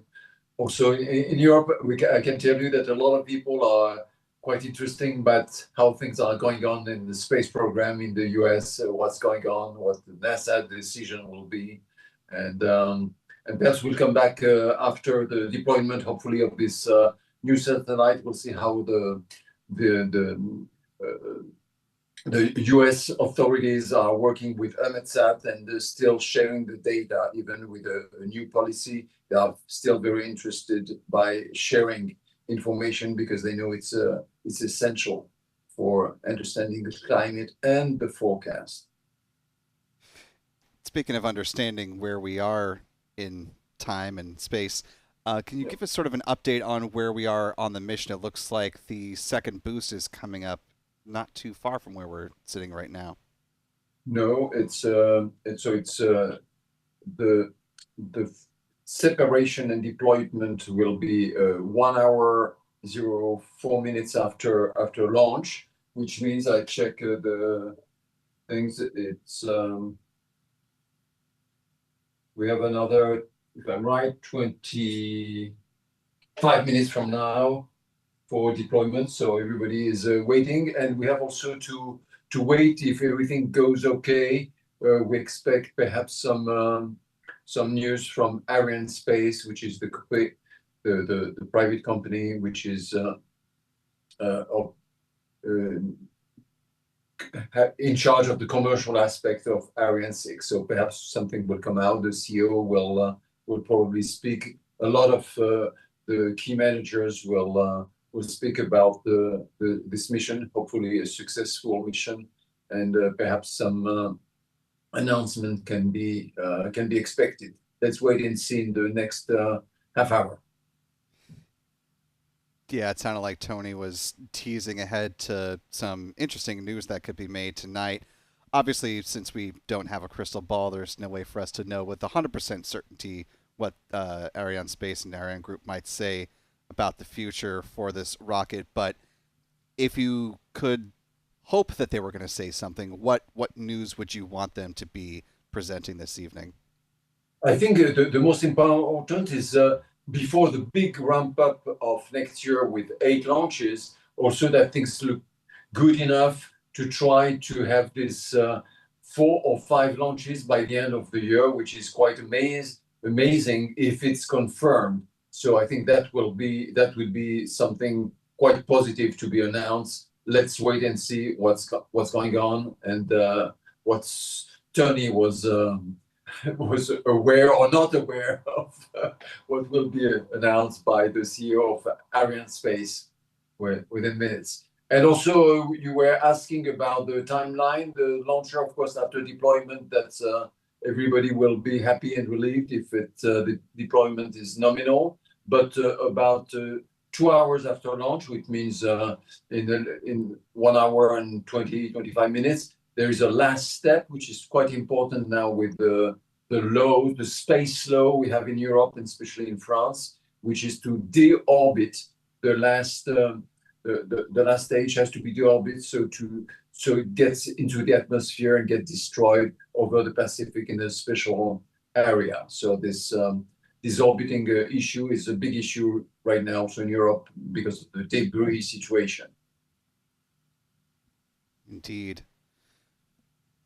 Well, as we continue to watch the progress of the Ariane 6 rocket's upper stage, do want to go to a couple of photos that one of our photographers happened to capture of the Vulcan rocket that lifted off. So Stephen calling an audible here. Let's go ahead and take a look at this one first. This is from our Michael Kane, who was positioned just off-site, getting some really nice views of the Vulcan rocket as it lit up the night sky with those, of course, 4 solid rocket boosters augmenting the 2 BE-4 engines that power the Vulcan booster stage. Here's another image of Vulcan as it took flight, lifting off away from Space Launch Complex 41. And one more for you. Here we've got the moment when the solid rocket boosters were jettisoned and began to fall away from the rocket. And once those SRBs began to be out of the picture and their light wasn't obscuring the plume, you could really start to see the blue hue from the liquid methane that is powering those BE-4 engines, in conjunction, of course, with the liquid oxygen that is the oxidizer for the booster of Vulcan. Of course, 7 BE-4 engines also power New Glenn, that is Blue Origin's heavy lift rocket. Saw one launch from that vehicle earlier this year, and we're looking towards the next launch of New Glenn coming up presumably some time before year is out. At one point, they were aiming for a mid-August launch, but given that it is August 12th and they still have quite a ways to go before they have their rocket at the pad with the 2 Escapade satellites from Rocket Lab, built by Rocket Lab on behalf of NASA. Still TBD on when that launch will happen and when we will see the next flight of a New Glenn.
À tous les DDO, attention pour l'acquisition New Norcia.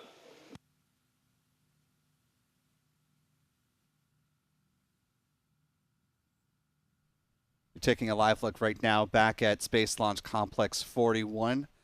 Just about 35... Acquisition de la télémesure par la station de New Norcia.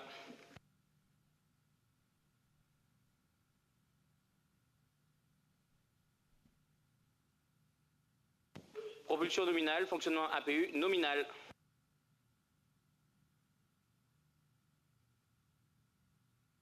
Trajectoire nominale, pilotage calme, les paramètres à bord sont normaux.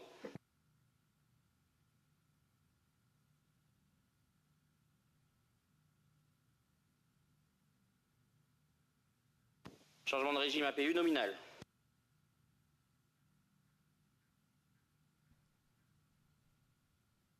You're hearing callouts about the start of the burn, and now we see it graphically represented on the screen here. Deuxième allumage Vinci. La propulsion est nominale.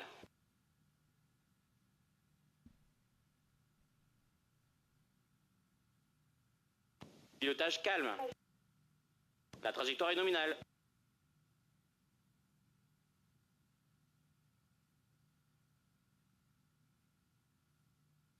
Propulsion nominale, tous les paramètres à bord sont normaux.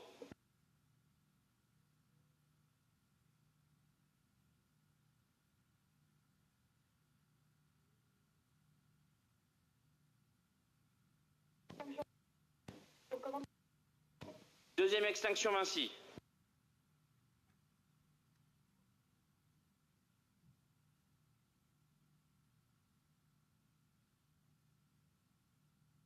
Compensation APU en cours. Tout est nominal.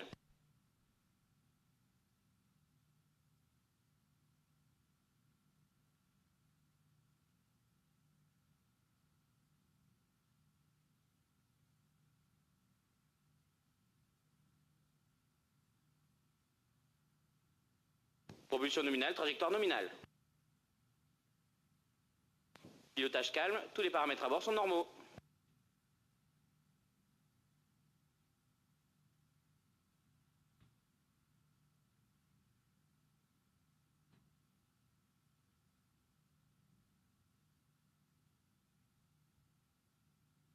Compensation APU nominale.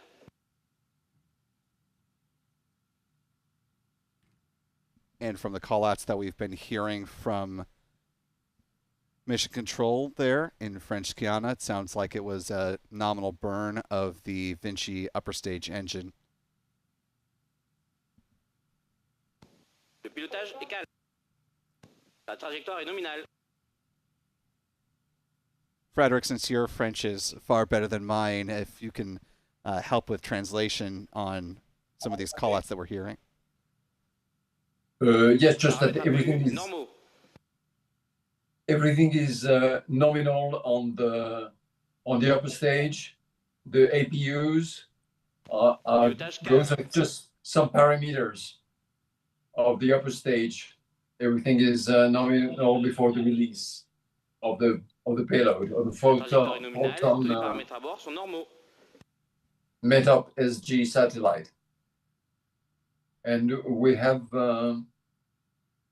when available, we have a specialist with us, yes, top please. scientist. We have Cathy Clairbeau. She's an expert in one of the key instruments, the most massive, the most important payload of the sixth instrument. And Cathy Clairbeau is quite well famous, even in the US, about her research on the atmospheric gas and on the instrument she works on. I will ask her a question. She works also in Paris most of the time, and she works also in the US with the National Center of Atmospheric Research in Boulder, Colorado. She just fly from Boulder, Colorado. So, nominal, we are nominal, we listen also at the same time. Cathy, can you tell us, in this new six instrument, there is one that has been already with the first generation. How important it is, and why is it a key element in your research and the research of your teams? We speak about at least a lot of scientists around the world, in France and elsewhere. Yeah, so my job is about YASI-NG, and it's the instrument that is located on the top of the satellite. And it's a Fourier transform spectrometer that measures, in fact, the atmosphere. And from the signal, we can derive the atmospheric concentration of several gases that are very important either for climate research or for pollution tracking. So there are these two aspects. And even with the first, this first instrument, which flew in how many years ago? Yeah, you 18 years ago. 18 years ago, and how many gases were you able to determine Yeah, so initially we planned to measure like 8 gases, and now we have like 33 gases that we can either detect or really measure on a daily basis. And so 33 gases, why is it so important to detect these gases? What is behind this science? So it's important for the first step, for example, in the fires, when the plumes are traveling with the winds, inside the plumes, there are several gases that are very impacting on health, for example. So it's important really to see what's the composition of the plume that is traveling and that can cross even the ocean. For example, fires from Canada that are happening now, we see really the plume following the fires that is crossing the ocean. But you work at which altitude? These plumes are, in terms of pollution, is it at low altitude? It depends on for this example, it depends on the wind. When it's traveling above the ocean, it's between 5 and 7 kilometers. But if the winds are pushing the plumes down, then it can reach the surface. But there are other trace gases that it can measure really close to the surface. For example, ammonia, which is a very important species. We see high levels of ammonia, we call them hotspots, above every part of the earth where they make a heavy use of fertilizers, or where there is animal farming, for example. And we can really track this close to the ground. And it's important because it's really a precursor of particles. And these particles are a main issue for pollution. Yeah, it's a main issue for the health. It's damaging your lungs, your eyes, and people can get sick because. And that was quite a surprise, a positive surprise, to be able to detect such ammoniac and such process of particles. In any of the simulation, we never guessed we could measure ammonia, but luckily for us, the instrumental specifications are very good, so the signal to noise is very good, and ammonia is absorbing at a location where no other gas absorbs, and really we can really measure it even if it's very close to the noise. And so did you detect some pollution issue in Paris or in the States? So I'll give an example over Paris. For example, when the first lockdown occurred, in fact, the lockdown of the pandemic. The COVID pandemic. In fact, the weekend after the lockdown, all the traffic was already stopped. And there was a high peak of pollution, and nobody understood. And in fact, it was the spreading of fertilizer around in the fields around Paris, and the wind carrying the particles over Paris. And so, with the satellite, we were able really to focus and to say, oh, it's the increase of ammonia around Paris that is producing all these particles. That's quite amazing. And you have also... Sorry, Frederick, to jump in and interrupt, but we are just about a minute and 10 seconds away from the deployment of the satellite. So let's go ahead and bring back up mission control audio, and let's listen in together, and we'll come back to the conversation on the other side of deployment. Yes, thank you, Rob. La trajectoire est nominale.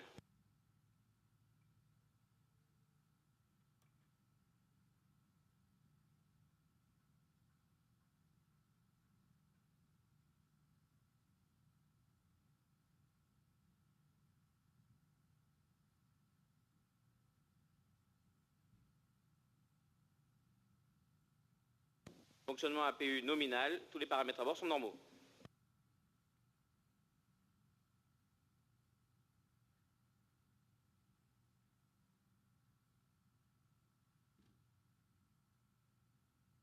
Trajectoire nominale.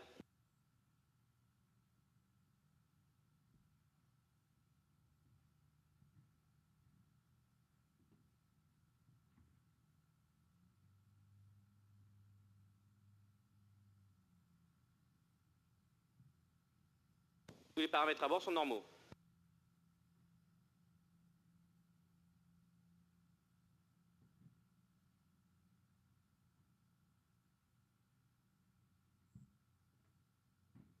Fin de la manœuvre d'orientation.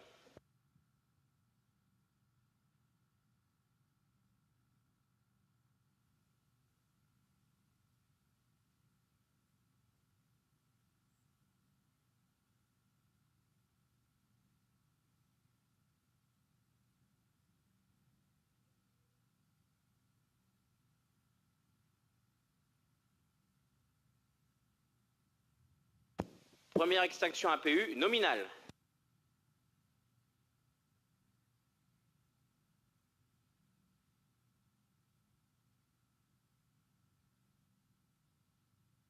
séparation MetOp SGA1.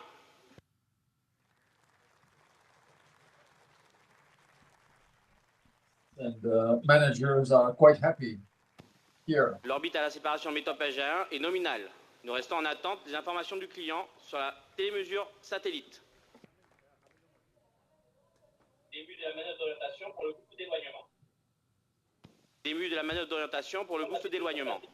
Confirmé. L'acquisition de la télémesure satellite est confirmée. Les paramètres satellites sont nominaux.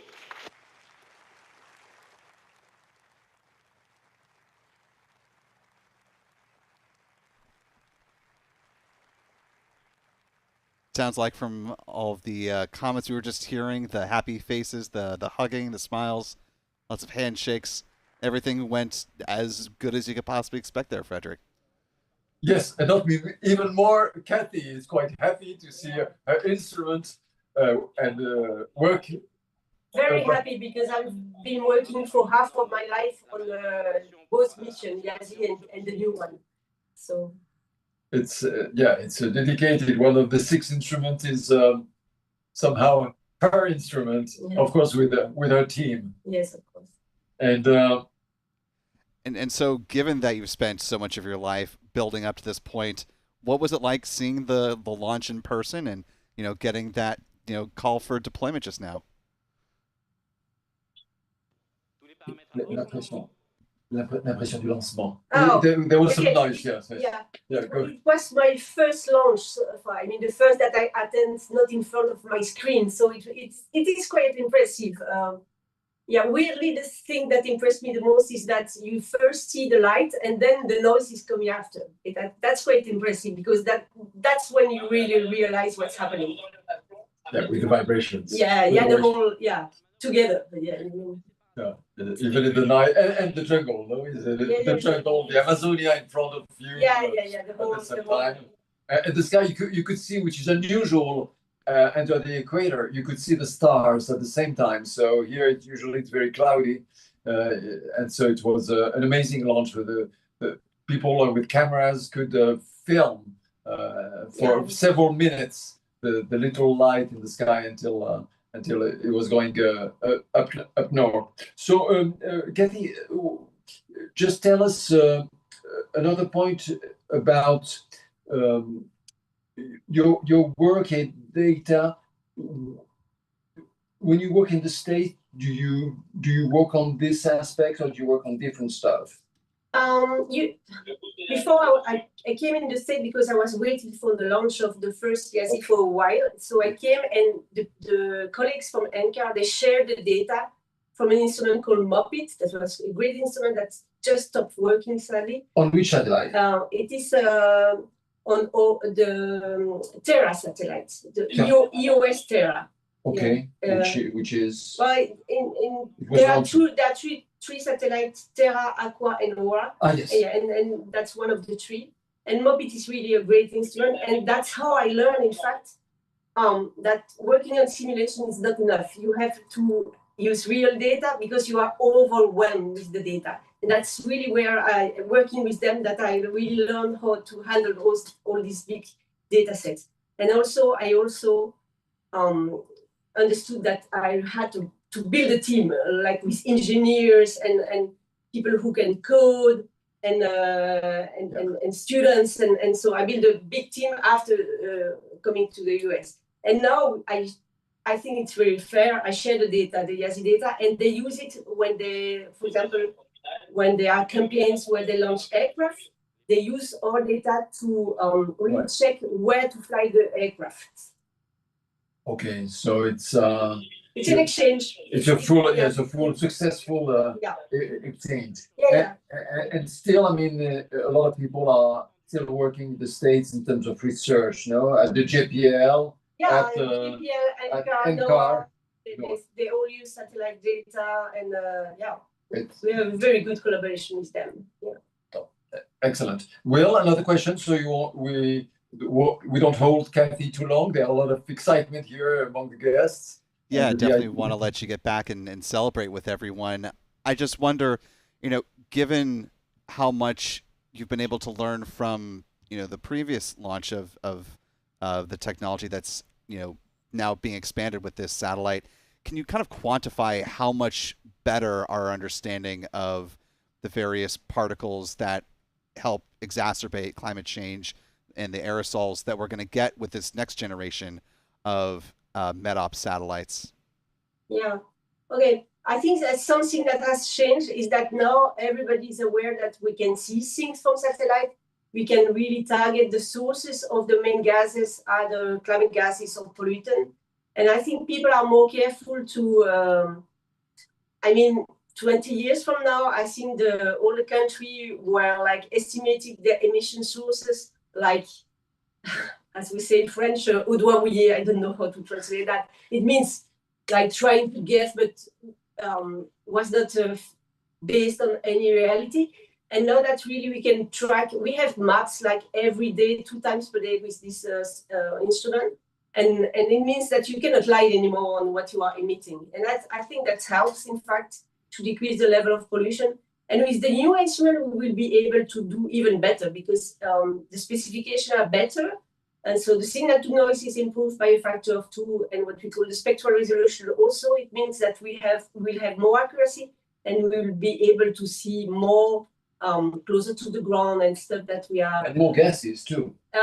Probably. Yeah, probably, but that's, it's hard to guess because initially we couldn't guess how many. And what we say usually, the one we detect now that like close to the noise, and we have to average over several overpass or on a longer period to really retrieve the information. We will see them like on a daily basis. And it shows that really space tools are unique for that. Yeah. There is nothing that we can do on the ground in the same way at a global level. Yeah, even at the ground, for example, I was speaking about ammonia. It's kind of very difficult to measure from the ground because it's a sticky molecule. It's hard to measure it properly. And from space, we have beautiful maps, for example. So there are some added value that are really good. It's really true for gas that do not stay long in the atmosphere. It's harder for climate gas because they stay so long that they mix everywhere, and it's hard to. The climate gases. Yeah, the climate gas. That's a different issue. Yes. Yeah, CO2 and methane are still difficult to measure from space, but it's doable, but it's hard.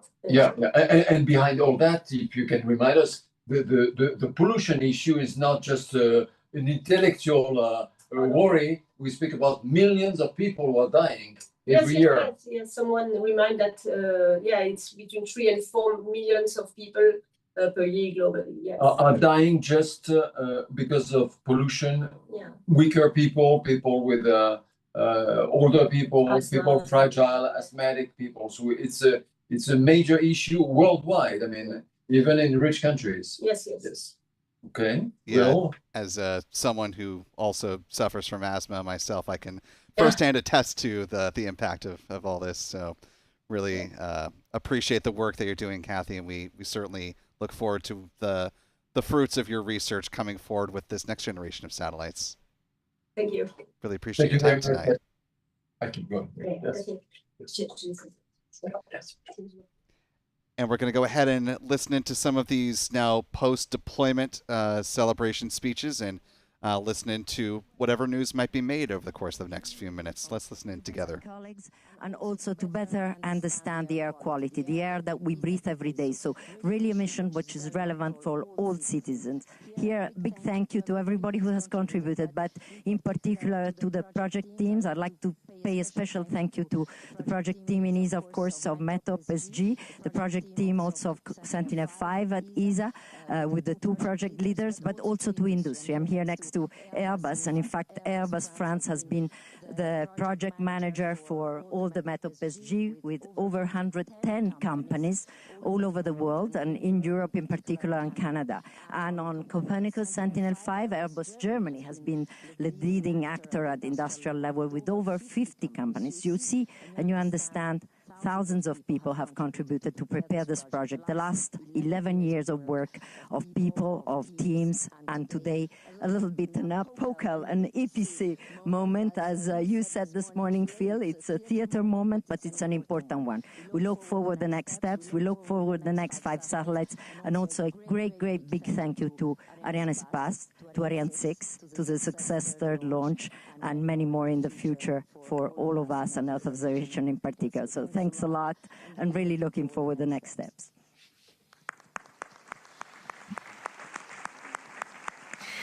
And as Simonetta said there, Rudiger Hartwig, it has been an incredible team effort, hasn't it, across the board? Oh yes, absolutely. We're extremely relieved now. It's more than a 10-year journey on Earth to develop, design and build the spacecraft. And now, thanks to the fantastic job of Ariane Space, we are in orbit, now starting the LEOP phase, which is another couple of months of work. But the moment where you have no control is sitting on the rocket and being lifted into orbit is over. And as I said, we're super relieved and looking forward now to a very good mission where the instruments can demonstrate their performance.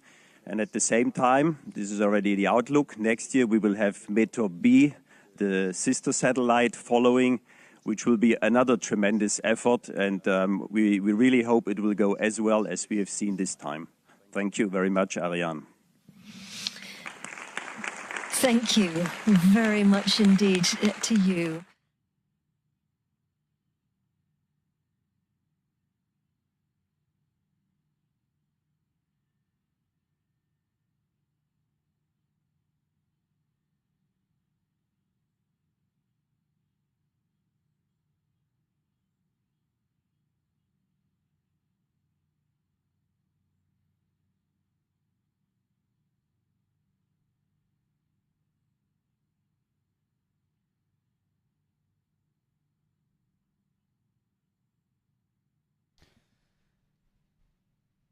And with the closing remarks having been made there at Jupiter Mission Control, want to bring back Frederick Castell one last time to close things out with one half of a very busy launch day covering the Ariane 6 portion of a very busy and so far fully successful night. A good deployment of MetOp SG-A1, and hopefully we'll hear about a good deployment from the payloads on board the Vulcan rocket. But Frederick, your final thoughts on this Ariane 6 launch that we've seen and the future for the program.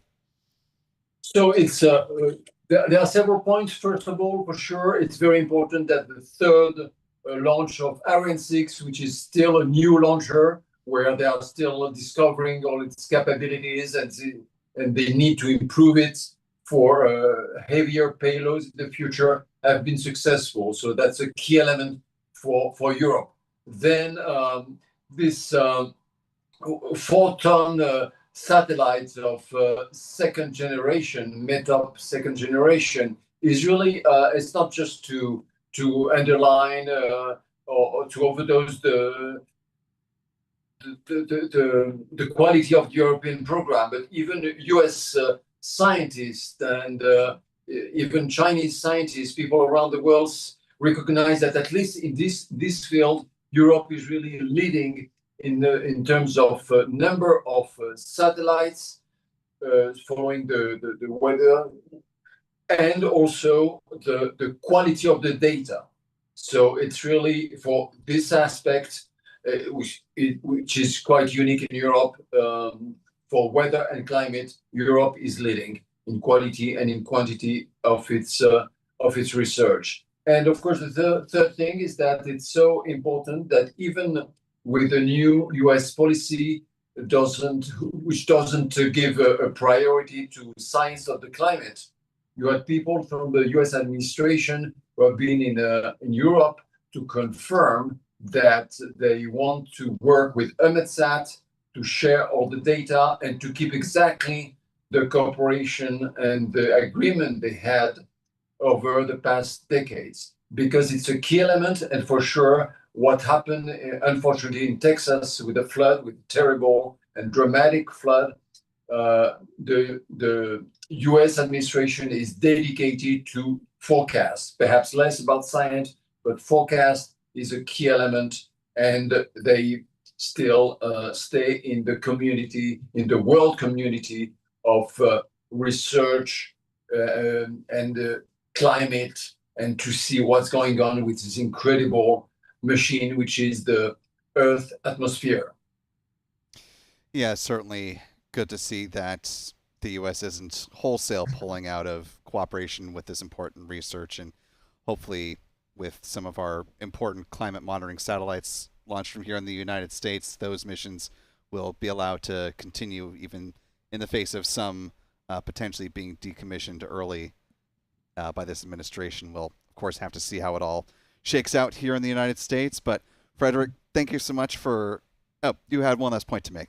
No, a final little note. Of course, a few people were disappointed that some U.S. People were invited. There's some key people in the program in the U.S. from a different institution like NOAA and couldn't come because they were not anymore in charge of their activities. That was the little sad note, but okay, cooperation, as we said, keeps going, and that's the important thing.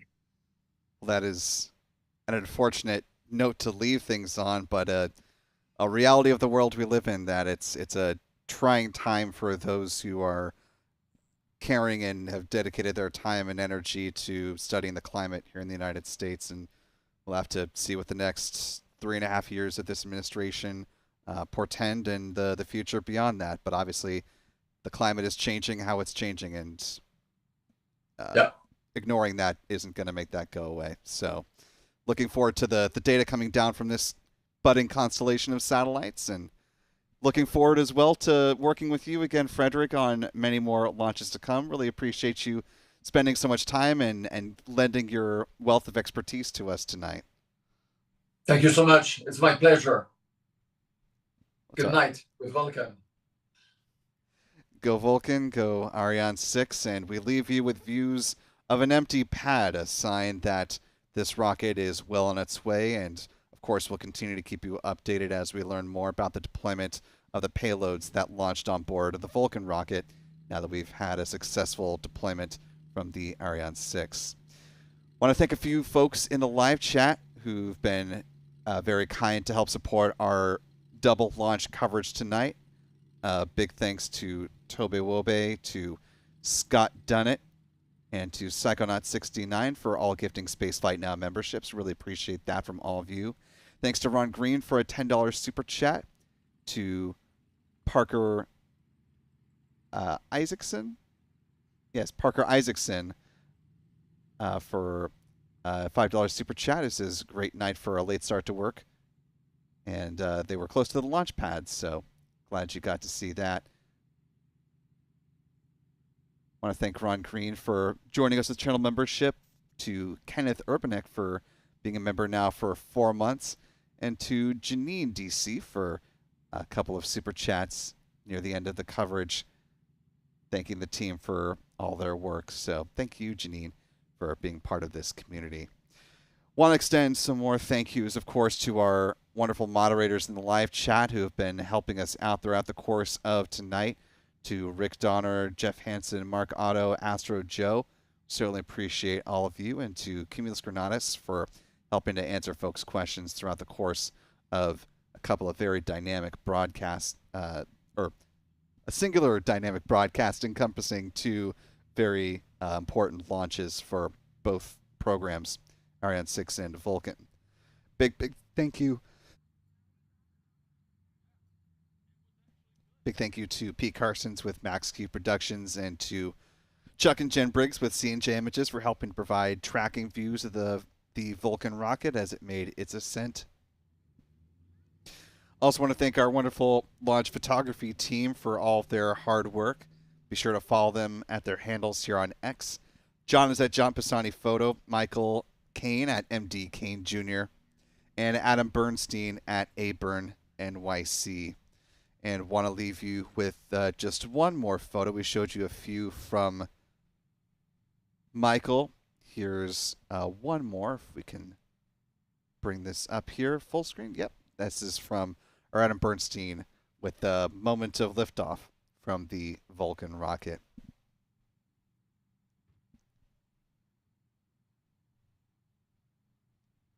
Want to thank our Spaceflight Now editor, Stephen Young, for doing quite a bit of wizardry behind the scenes to make this complex launch broadcast happen in the way that it did. And most importantly, want to thank you for wherever you've been watching from.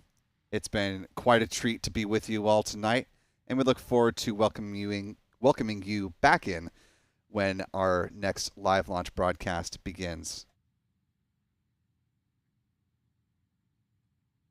For all of us here at Spaceflight Now, I'm Will Robinson Smith. Remember, be good to yourselves, be good to others, and we will see you next time, folks. Until then, good night and bye-bye.